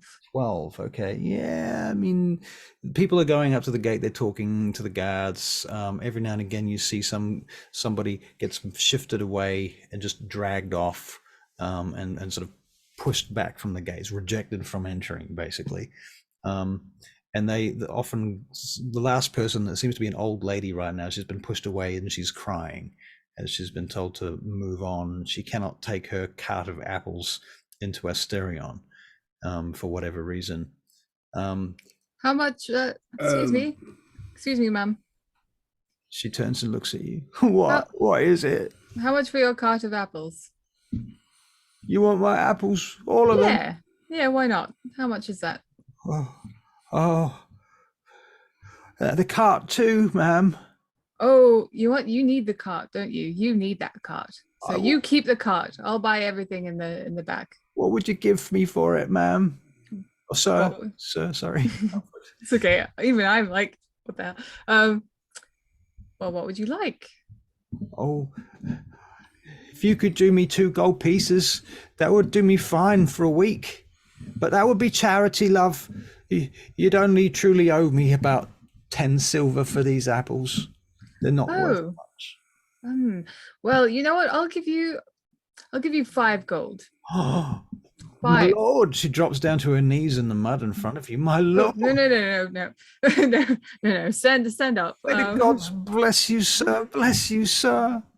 Oh, of course. Well, I'm hoping that will go far and it'll help you with your families and 5 gold all that. pieces. Oh, the gods have blessed me this day. Thank you, sir. And she bites into one of them. All right. Out of game, Well, you bite gold to see if it's soft. yeah.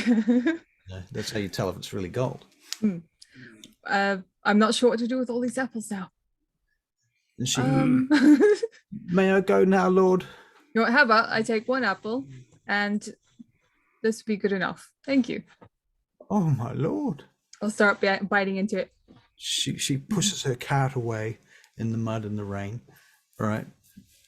You're seeing more people get up to the gates. No blades, no bows, stop, halt, state your business. Now, the next person in line here is one of you guys. Who's it going to be? Who's at the front? Probably not the wizard, because he's busy dealing with the peasant lady. So I'm going to choose one of you randomly. Eeny, meeny, miny, mo. Catch a rogue by the toe. If he squeals, let him go. Eeny, meeny, miny, mo. It is, in fact, the rogue. All right. So Talos, you get to the gate next. Oh, no, you rolled a natural 20, didn't you? Yes. On that perception check. What you know is that these guards are 100% the most corrupt guards in all of Vaingate.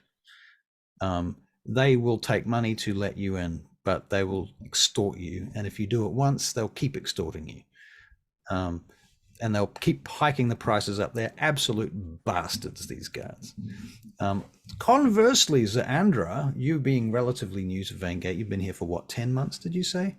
Is that about right? Or am I confused? No, you're right here, just one day. It was Alfred that's been here for 10 months.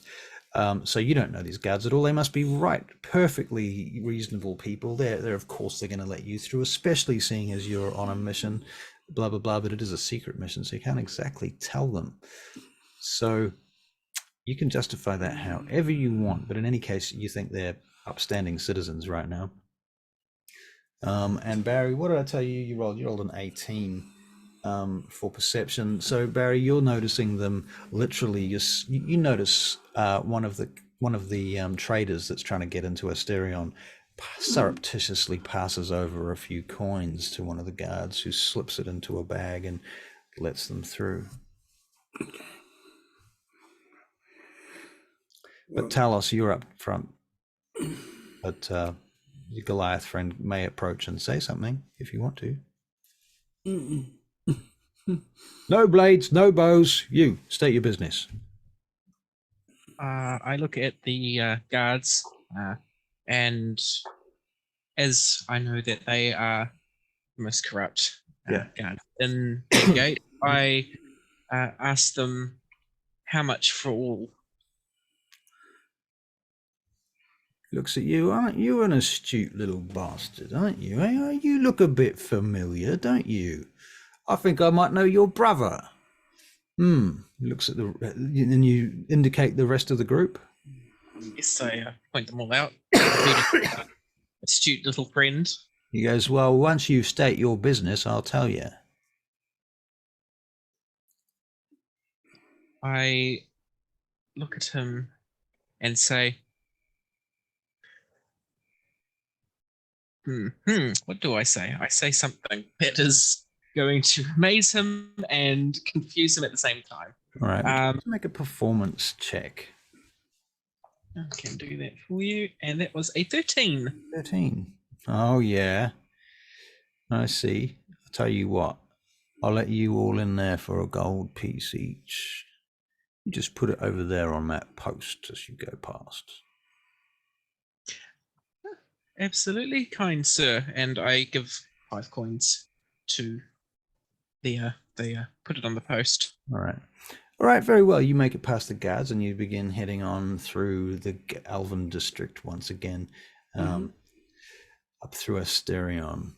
Can't believe you paid that. Well, you sometimes paid for a cat. Oh, fair enough. For an apple. Right, for an apple. An apple. Guess we have our faults, eh? For keeping the apple. 10 gold pieces through this gate. I think yeah, I paid a lot for this apple. Tastes really good though. Really tastes nice. All right, so you guys, where are you heading right now? You've gone through there. You're heading to you're heading to the jail. Heading to the jail, yeah. With roll. Yeah, because I also want to find out where they put my elephant. where they Right. put my Your mammoth. mammoth. Yeah, Right. Not an elephant, a mammoth.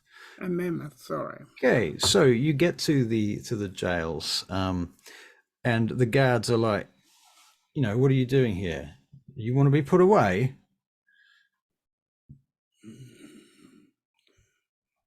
Sandra can talk this time. Yeah. Your turn to do the talking. Yep.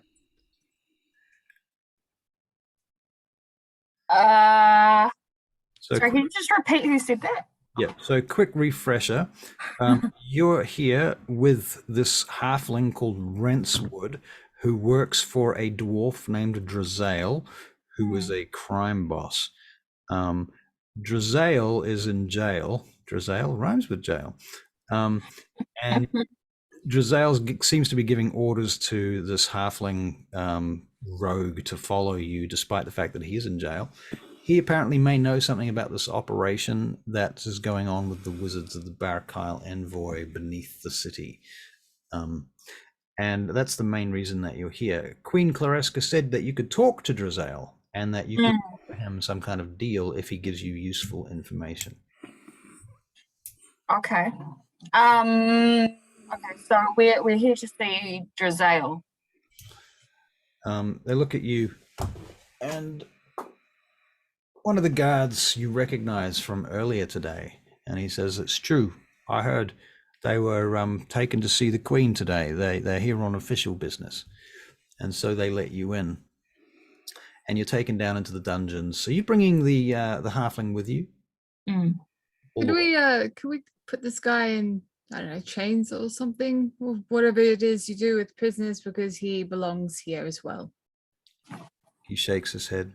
Oh, terrible, terrible mistakes. Never mind. And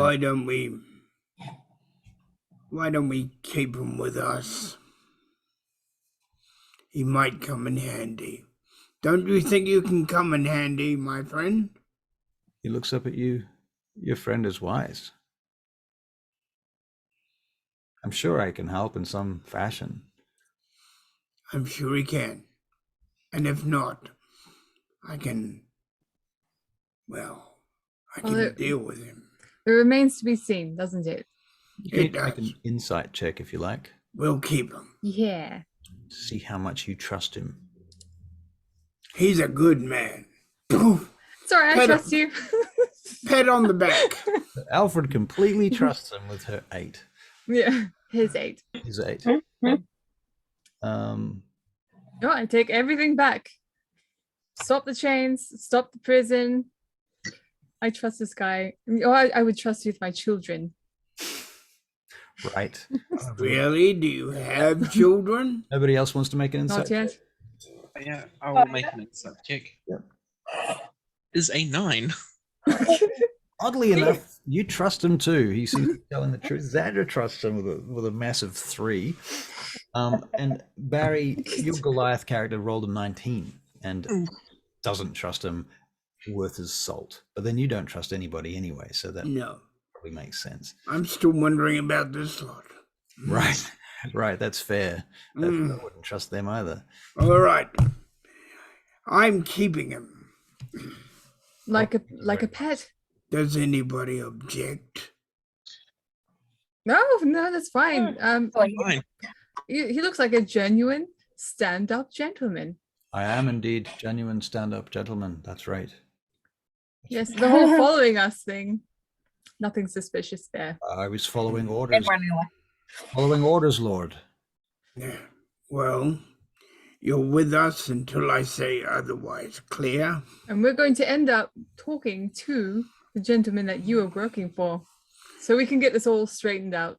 I see. Yes. Well, Do you want to stay out here while we go in there? And don't run away. the guards turn and say, he's not going nowhere. We won't let him go nowhere. In fact, how about you pop into this little cell here temporarily while we wait for these fine lords and ladies to do their business with your boss? And they shove him in a cell and lock him in. Well, thank you very much. I hope to see you soon then on the way out. Don't forget me here. Right. The last thing I want to do is be left here, left to rot in this filthy hole for the rest of my life. Oh, not again. You all go through the door first. All right, let's go. All right, so they take you down into the deep, dark dungeons. Hang on, wait for me. I'm just trying to. Yeah. Okay. Right. Yeah, I'm on What my are way. you up to? He's trying to get through the door. It's not Trying to his size. Probably taller than the door. All right, so you head down into the dungeon, and you're taken to a very dark, dank, and highly secure location within. And there is this dwarf with long braided beard and long hair tied back behind his head, sitting at a very nice table, covered with food and mead, and there's a fine goblet there, and there's silver platter on the table, cutlery and whatnot. The table itself's not that very nice, but it's got a tablecloth on it, and the chair is just a rickety old chair, but there is a plush-looking pillow on it, and outside the door is a red-headed dwarf with one eye, like a glass eye, and a scar on his face, and an axe over his shoulder, sitting on a bench outside. And this dwarf looks up at you as you come in, and he says, "Lord, you've got guests." And the one inside the cell leans back in his chair. "Well, come in. Who do we have here tonight?" Is he a prisoner? He's behind bars. Right. Would I know him? Yes, you probably do know him. You probably do know him. You know that he's a crime boss. He's like a gangster crime lord. He donates lots of money to the poor and homeless, but he also robs, steals, murders, and kills anyone that crosses him. So, you know, whether or not he will recognize you is another question. He's a lot more famous than you are. So there's that. Well, this is awfully comfortable, isn't it? Yes. Well, have you come for something in particular? I'll just stand outside the door. So you're just waiting out. Okay. So there's, to be clear, there's a guarded room with an outside part of this cell, and then there's the cell itself, which is just bars. Right? And then behind the bars is Josiel and his table and what have you. And in the kind of common room area just outside that cell is the other dwarf, the red-headed dwarf with the one eye. Does it make sense? Are you gonna eat your dinner? I'm confusing you at all. I can draw you. Doesn't really matter. We're probably not going to be combat here, I hope. No. Are you gonna eat your dinner? He saws into his leg of lamb with his silver fork and his silver knife and takes a bite. Not bad. Not bad. So, why have you got somebody following us? Well, good question. I heard from my sources that you would be looking for me. And you were correct. Well, there you go. Question answered. So why are you looking for me? Wizard? Sit here. Are you come to get me out? Yeah. Uh, It depends what you can basically- tell us. yeah, we're here for information. And if you can give us what we want, then you can go for free. You can get out of here. I'll be out of here in a matter of days, if not weeks at the most, I imagine. And when I do, you'd best watch out that I'm not looking for your heads on this platter. My head's That's very all- hard to get. We're not any threat to you. We're just here for information. What kind of information might that be? What can I say that isn't going to like put us in danger? Can we like outright ask about the district? yeah. I don't know. You can try. I can't really answer that question. It's that's part of the role playing. I just need to know what we can say that isn't gonna. I mean, you can have a little huddle back outside the room if you want to. talk about it. Right. We're gonna have a chat out there. Now we're very new to this, so this whole talking thing, well, me in particular, I talk too much, people tell me, so we're all gonna have a chat out there and then we'll get back to you. All right. Well, All right. time well spent then. Hold that thought. All right, so you go off and As I leave the room, I say in Thieves' Cant, we're going to ask you about the forbidden, and I walk out. Okay. All right. Okay, so you go out into your little private room. Okay, you have a private room organized for you, and you go in there, and they shut the door. Boom. All right. What are we We're gonna telling? ask. What are we telling this dude? We're telling him nothing. We're asking him things All so right. that we can what get are the we information. asking him? You're gonna No. have to tell him about the Forbidden District. We ask about it, Yes. but we don't tell him about it. We ask him about it. I mean, you're gonna have to tell him that. Yeah, I- you know what I mean. You're gonna I have say, to. He won't give up the information easily. It's easier just to tell him instead of ask.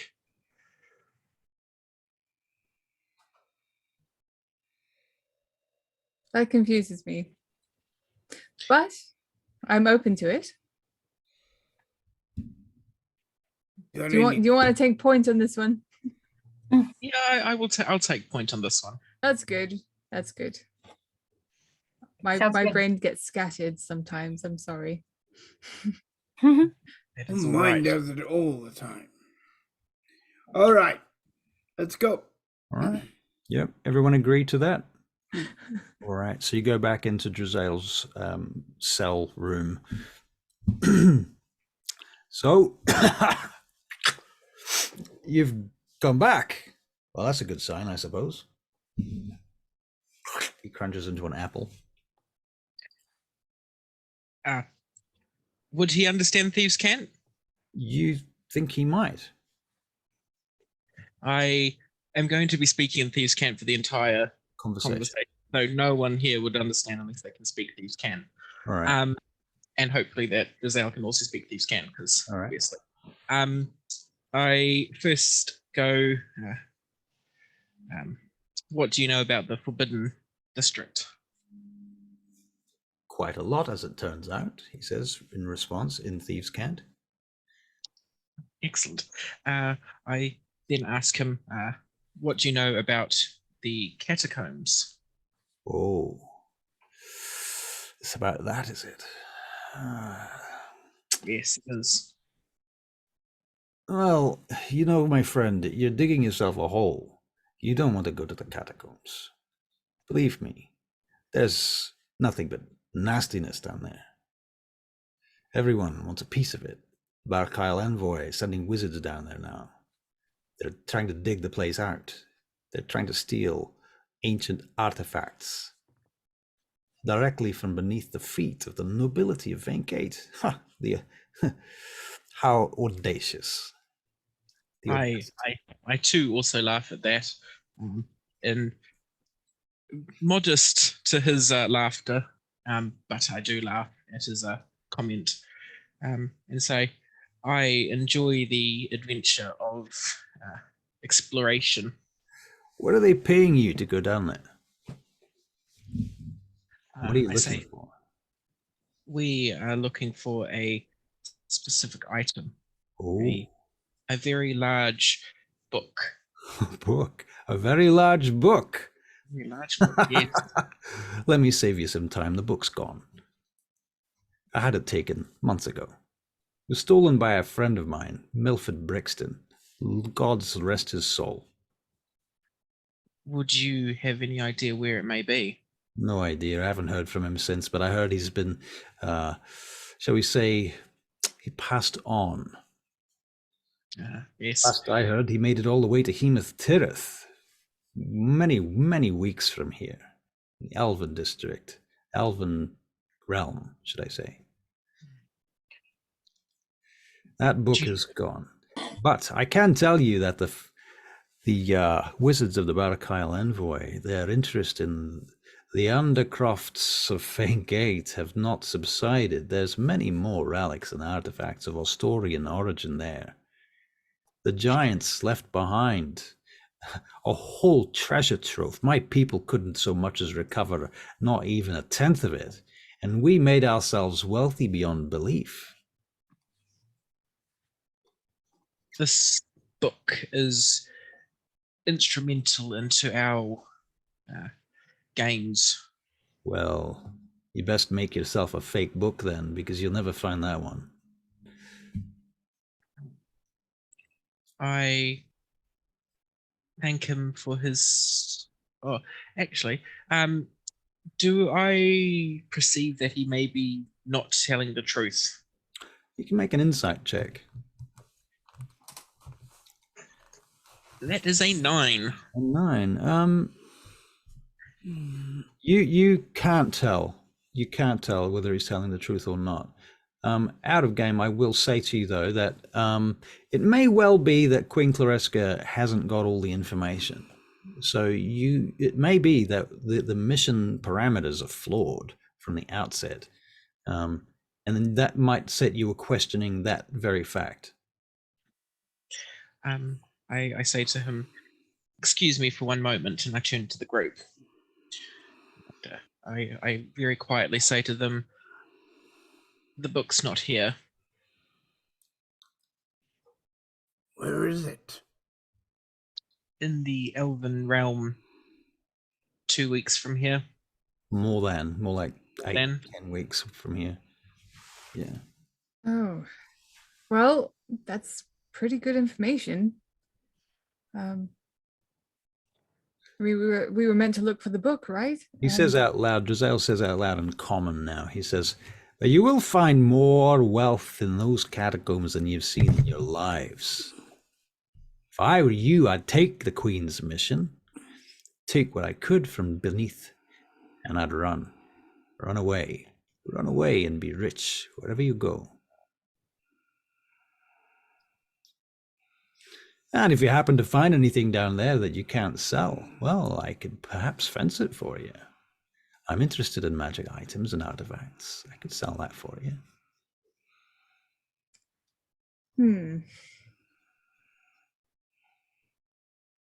I don't think we should continue our conversation in front of you. Well, as My apologies. Of course. Your apologies accepted. Would you like some mead, by the way? I've only got 1 cup, but you could drink it from the bottle. Picks it up and walks over to the bars. No, thank you. I just walk out. Okay. Yeah. Everybody I also walk away. walk away as well. Okay. Fair enough. I say in Thieves Camp, "Thank you for your time," and I walk away. I'd like to hear more from you when you come back one day. You seem like a apt young man. I say in Thieves Camp, "Thank you very much," and I would be most interested to carry on conversations with you. Find me, Talos, when this is all over and done. And you guys leave? Yes. Yes. So you go back out to your private room? Mm-hmm. Okay. All right. I'll be honest, I don't really want to. I mean, I don't mind going down there because I'm curious to find out what's down there, right? But I don't really want to run away from anything. It's not the life I want to live. I want to live an honest life and be the greatest wizard. The greatest wizard. Yep. Yeah, that's my ambition. What's your ambition in life? Oh, and also find my sister. You have lost your sister? Yes. Well, I don't really know much about where she's gone or what she's done or if she's dead or alive. I'm not sure. Do you know where she went? No. Not at all. Nope. No. I need to go and find her notes and all that, but that's something for another day. Right now, we need to get ourselves out of this mess. Right? Well, he seems to have done us a favor, don't you think, by telling us if we allow him to be free, then he might help us a little bit more along the way. We've got the information. In order to make him free, because he's given us information. What are we gonna do? Just take it to the queen or the queen's servants? So Yeah, well, you've done what she wanted you to do. She wanted you to find out where the book was. are we just Is gonna it- go back to the queen and give her this information? Yes. Right. And not explore the catacombs. We can explore the catacombs, but you heard that wizards are there. Maybe you could talk to them, being a wizard. I don't really think that's how it works. Are you a wizard of what they're wizards Like, of? just because I'm a wizard doesn't mean they want to talk to me. Well, they're not going to let us in their catacombs, are they? I wouldn't let us in our catacombs if I had catacombs. Mind you, if they're trying to get stuff, hang on, wait a minute. If they're trying to get stuff out, then I have a perfectly good elephant that could help, well, a perfectly good mammoth that could help them get stuff out. And while we're getting stuff out for them, we could get stuff out for us. So out of game quickly, I want to address the time situation. 9:45. I'm happy to go for at least for some sort of resolution for this situation, however long that takes. Does anybody else have a time limit that they are hard and fast on? I probably need to go at 10. I've just got work early in the morning. Okay, well, alternatively, we could continue next week, or what do you guys think? What do you propose? Do you got any ideas here? I can't do next week. Can't do next week. Probably. Or a different day or something like that is possible. I only have like one day. One day. All right. Yeah. All right, let's get a move on then. Yeah. Let's go. Let's go. Okay. Let's get this done. What are you going to do?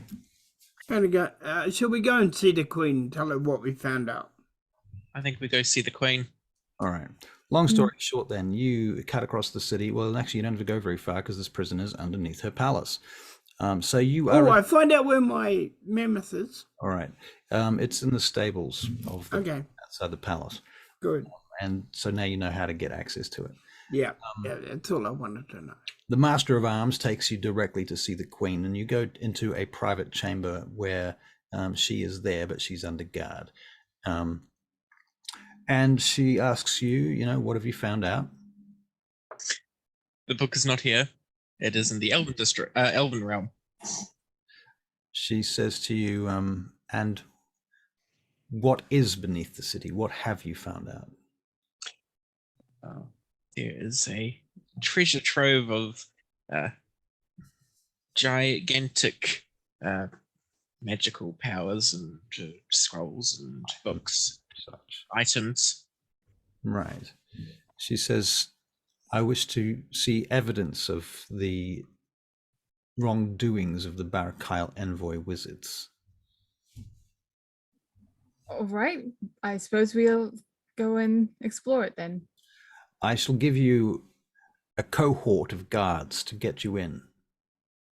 I shall dismiss the guards at the gates and send you directly to to wherever that you need to go within the Forbidden District. All right. So, all right. Long story short, racing through the story, you take your guards. This whole cohort of guards lead you through to the Forbidden District. Inside, it's very, very quiet. There's dogs, stray dogs running around. The place looks burnt out and damaged. The guards, after going about 30 feet into the Forbidden District, they're like, nah, we're not going any further. And you guys continue through. Are you going to go stealthily, or are you kind of just straight up? Straight up, let's just go. All right. You get to this area where you see Yeah. there's a couple of birds flying around overhead, and there's the place is in ruins. Nobody's been here for years, and finally you find a bunch of wizards with some large wagons and oxen drawing these heavy wagons full of something out of here, following their trail. You find that they basically are guarding an entranceway into the Underdark, into the ground. I'm going to amend the thing about the guards. The guards come with you and dismiss them and throw them out, making it much easier for you to get into the entranceway. Nice. Okay. All right, streamlining this operation. Edit as we go. Okay. And thusly, you head down into the Undercroft. And you go deep underground until you eventually come out into this massive chamber. Cutting a long story short, you fight and kill several giant spiders. And Yes, spiders. It's always spiders. Always spiders. You do many brave and valiant acts on your way there, slaying spiders and such, until finally you come out into this massive chamber, and in this chamber there is this huge ship, like a Viking warship, except that it's massive, like it's giant sized. And there's light trickling in through the ceiling, and the room is filled with treasure, which is pouring out of the sides of this ship. That's where it's been smashed here, deep underground. And there are all kinds of items, gold and shit lying about, and this is what you find. Magical stuff. Maybe, you don't know, because you haven't cast Identify or Detect Magic. Won't be able to do Identify because it costs too much. Was that like 100 gold Right. item or something? I don't have that much. But I'll take what I can get. Can I like open and read them? As you are doing that, now the stuff here is very, very old, and if it's there is literally nothing on paper because paper has rotted away thousands of years ago. There are like copper plates with writing etched into it, stuff like that. I'm gonna be mindful. Can you make a perception check, everybody, please, as you're in this room? Nope. A6. A6. Okay. Oh, nat 20 plus 2. 20 plus 2. Okay. What the living crap? Hang on a second. Edit this thing. And that 20 plus 2. We have done an investigation. You can make an investigation check if you like. Yeah, my investigation is much better. 4. So 20. 20. Yeah, you find a bunch of scroll cases that seem to be sealed. You find some fragments of something that you believe is called the fragments, the draconic texts. Can I read it? Can you read it? Not in draconic. You can possibly read some of the Goliath, some of the giant stuff. Okay. In any case, I'm going to get you guys to roll initiative, just in case there's some kind of combat might come up. It happens every now and again in these games. Yeah. Cool. A 15 for me. Ditto. Please hold the line. Who's more dexterous? Probably you. Yeah, I think that's probably a fair call. What's your dex? 16 plus 3. So Oh, mine's also 16. Oh my goodness. Well, you guys can both roll a d20 and see who gets the highest number, and that's who's going first. So just Actually, you know what? Don't do that. I'm going to let D&D Beyond decide. Okay. I need to save that. Oh, come on. So slow. welcome to the internet. Zandra, what is your initiative? I plus 3. Yeah. And I rolled, so I've got 14, so 17. 14? Tell us your initiative. 15. 15. Alfred? Ditto. 15. Okay, and Uros, I'm rolling for you. 5. Okay, cool. And boof. Okay, about this point, as you're checking out this stuff, suddenly you notice some of the treasure starts to slide away, like a sea, an avalanche of gold comes sliding off the side of the ship. And you hear wings beating as this creature bursts out of the treasure itself. This massive cat-like creature with wings sprouted from its back, spines all around its face, this huge maw with needle-like teeth in its mouth, and these vicious-looking eyes turn and see you, and this noise comes forth from its throat that just chills you. Its tail, this long fur tail with spines sticking out the very back of it. It looks something like dun, dun, dun, dun, dun, this. Wow, so cool. Oh. And it comes flying towards It's got a you. human face. Whoa, don't look, don't look. Don't look. You didn't Spoilers. you didn't see Nope. that. You did not see that. You can make checks if you want to remember if you happen to know what this is. But Oh, Pretty yep. anyway, What chick was that? Sorry. nature. Okay. But do it fast. Nope. We're running out of time. Oh, 3. No, I have no idea. 3? Okay, no idea. Let's not worry about it too much. Alfred, it is your turn. What would you like to do? Oh, it can't be my turn. Someone else rolled higher, It right? is your turn. So Andrew rolled a 17, so 14 plus 3. Oh, sorry. So then, sorry, who got that? Tell us. Oh, No. Zandra. Okay, Zandra. so it was a 17, was it? Yes. Yeah. Okay, let's try that again. Okay, yeah. All right, Zandra, you go first. What would you like to do? I charge in with my special short sword. Yep. Yep. And you're going to attack it with your short sword. Okay, so you can roll to hit. Where do I roll for that? Oh, okay. So you look down on your list of weapons and items and under combat, and you just hit the number that's next to the magic green short sword on your attack. The +6 thing. Yeah. Oh, that's not great anyway. Okay, 10 to hit. Unfortunately, that does not hit. All right, Alfred, now it's your turn. All right, I'm going to get my book out and I'm going to cast Maximilian's Earthen Grasp. What And the fuck does that do? okay, so basically, that creature has to make a strength saving throw. Strength saving throw. Yes, please. Oh, he rolled a total of 6. 6. Right. That is definitely failing. Yeah. Right. On a failed save, the target takes 2d6 bludgeoning damage and is restrained for the spell's duration. Now, I get to change my damage type to anything else I have. Okay. Now I have a necrotic spell called Chill Touch, so I'm going to deal necrotic damage All right. Necrotic. to 2d6.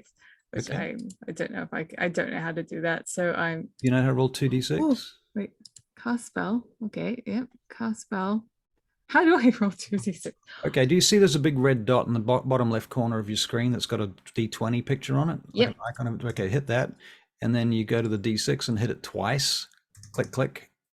And then 6. see, it's got a little 2 next to it once you click it twice, and then you hit whether or not you want to roll it to self or to the group. Okay, well, that was 8 in total. 8 damage. Yep. All right, let me record that. Boof. And he is restrained. He is And restrained. that was necrotic. Right, so can you describe what actually happens? All right. Let's see, what have we got here? Okay. Oh, there's a lot of crap in the way. Get out of the way. Okay, well, I love the idea of a hand coming out of the soil, because it's No soil. necrotic. Well, There's treasure.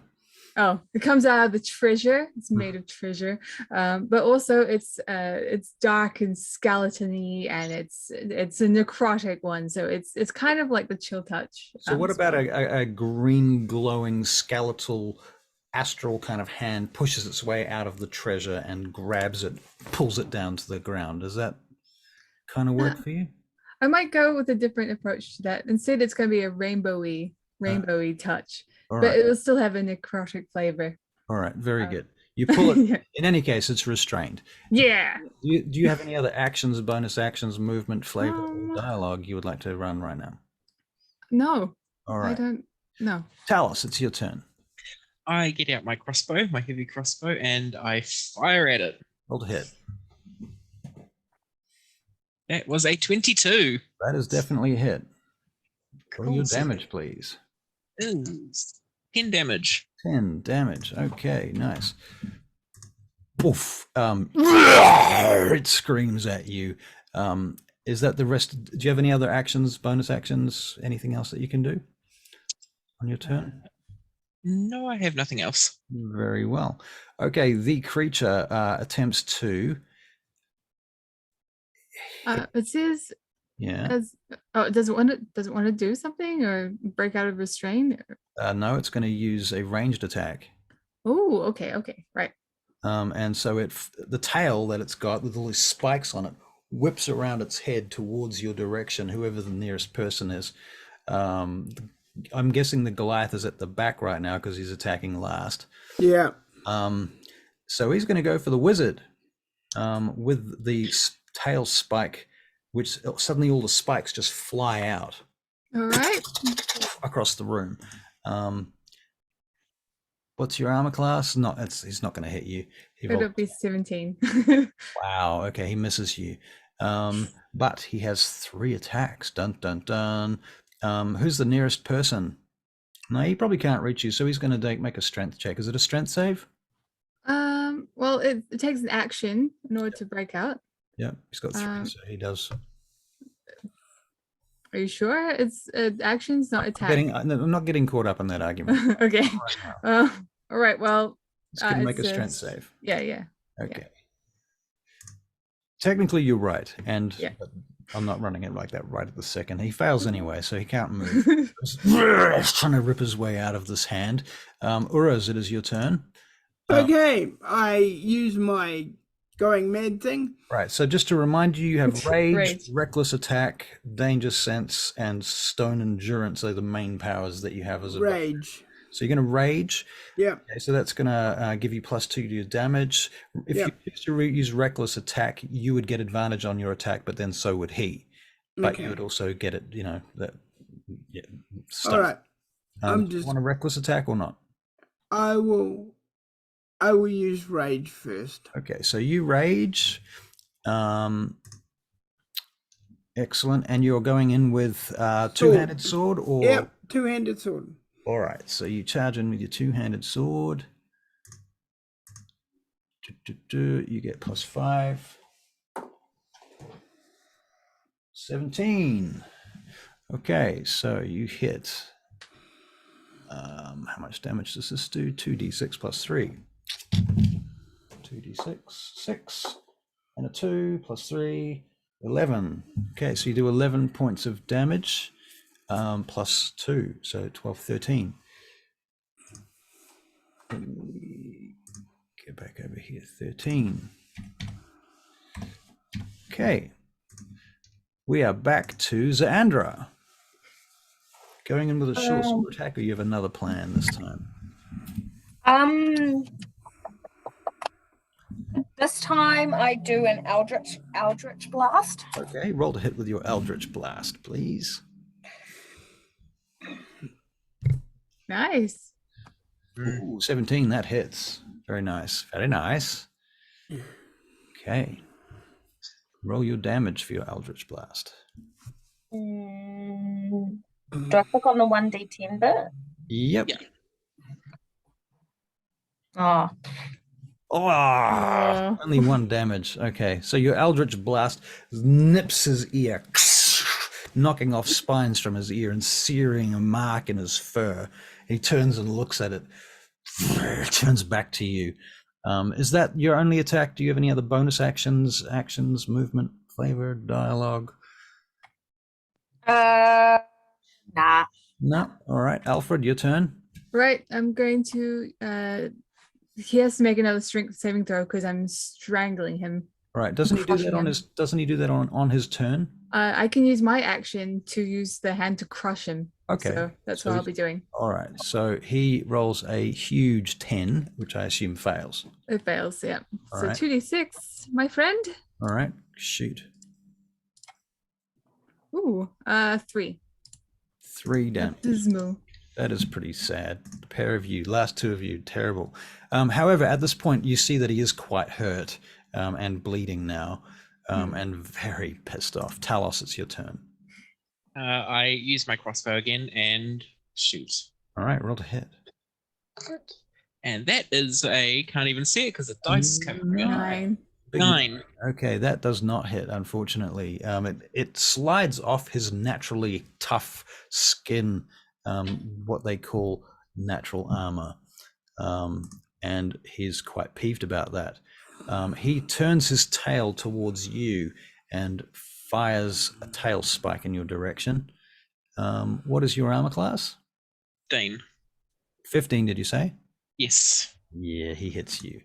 Ah. You take 11 points of piercing damage. As the Oh, you okay? sticks into you. Uruz, your turn. Rage, attacking with your two-handed sword again. Yep. All right. 4. That is a big miss. I'm sorry. Even well, it's a 9 actually, not a 4, but still. It's all right. All right, Xandra, Eldritch Blast again. shoot to kill. Roll to hit, please. I hope you hit and do better than a 1 this time. Oh. Oh. What was that? Oh, not quite a natural 20, but still pretty good. Definitely a hit. Roll your damage, please. Please. Yay. 8 points of damage. That's nice. good. That's good. Yeah. Yeah, it's more like it. Okay, great work. So the Eldritch Blast comes flying forth from Zandra's hand, zaps across the room and hits him once more. He's not so happy about that one, right in the face. Alfred. Squeezy time, please. Okay, another strength check. yeah. Strength save. Yeah. Okay, he gets a 16 this time. Ooh. Okay, he saves, but it's half anyway. All right. Halved. Does he get to make a saving throw on his turn to break free of this thing? It is okay. He has to use his action. Please remember that number. 11. While I try and find it. Break it. God, there's so much stuff in the way. Yeah, he has to use his action. Okay. It's if he doesn't, then yeah. So take 11 damage. All right. He takes 11. Necrotic damage. Because he saved, isn't it a half? Oh right. Yes, half of Right, that. so we'll take 5. Yeah. And that is, oh my god, D&D Beyond, not 580. Okay. Which killed him instantly. Talos. I said I use one of my potions of healing. All right, so that's your action for this turn. Yep. All right. The Manticore on this turn attempts to rip its way out. And so it's going to make a strength check. Yeah, strength save. Yep. All right. 12? nope. Nope. Okay. 13's my save. He's still stuck. All right. That was his action. Fair enough. Burrows, your turn. You're going in with your two-handed sword again. Still raging. Yep. Yep. Real quick, what was the points of healing or the dice roll? 2d4 plus 2. 2d4 plus 2. Yeah, cool. Oh, 19 to hit, Uros. So that is most certainly a hit. And you do 2d6 plus something, 4 plus 1 is 5 plus whatever the hell it is, plus 3. So 5 plus 3, 8 points of damage, I think. 5, 6, 7, 8. Yes. Okay, cool. Nice. And next comes Zaandra.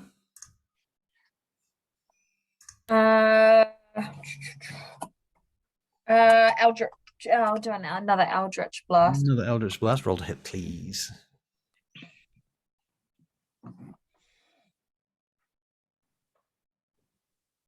Dang.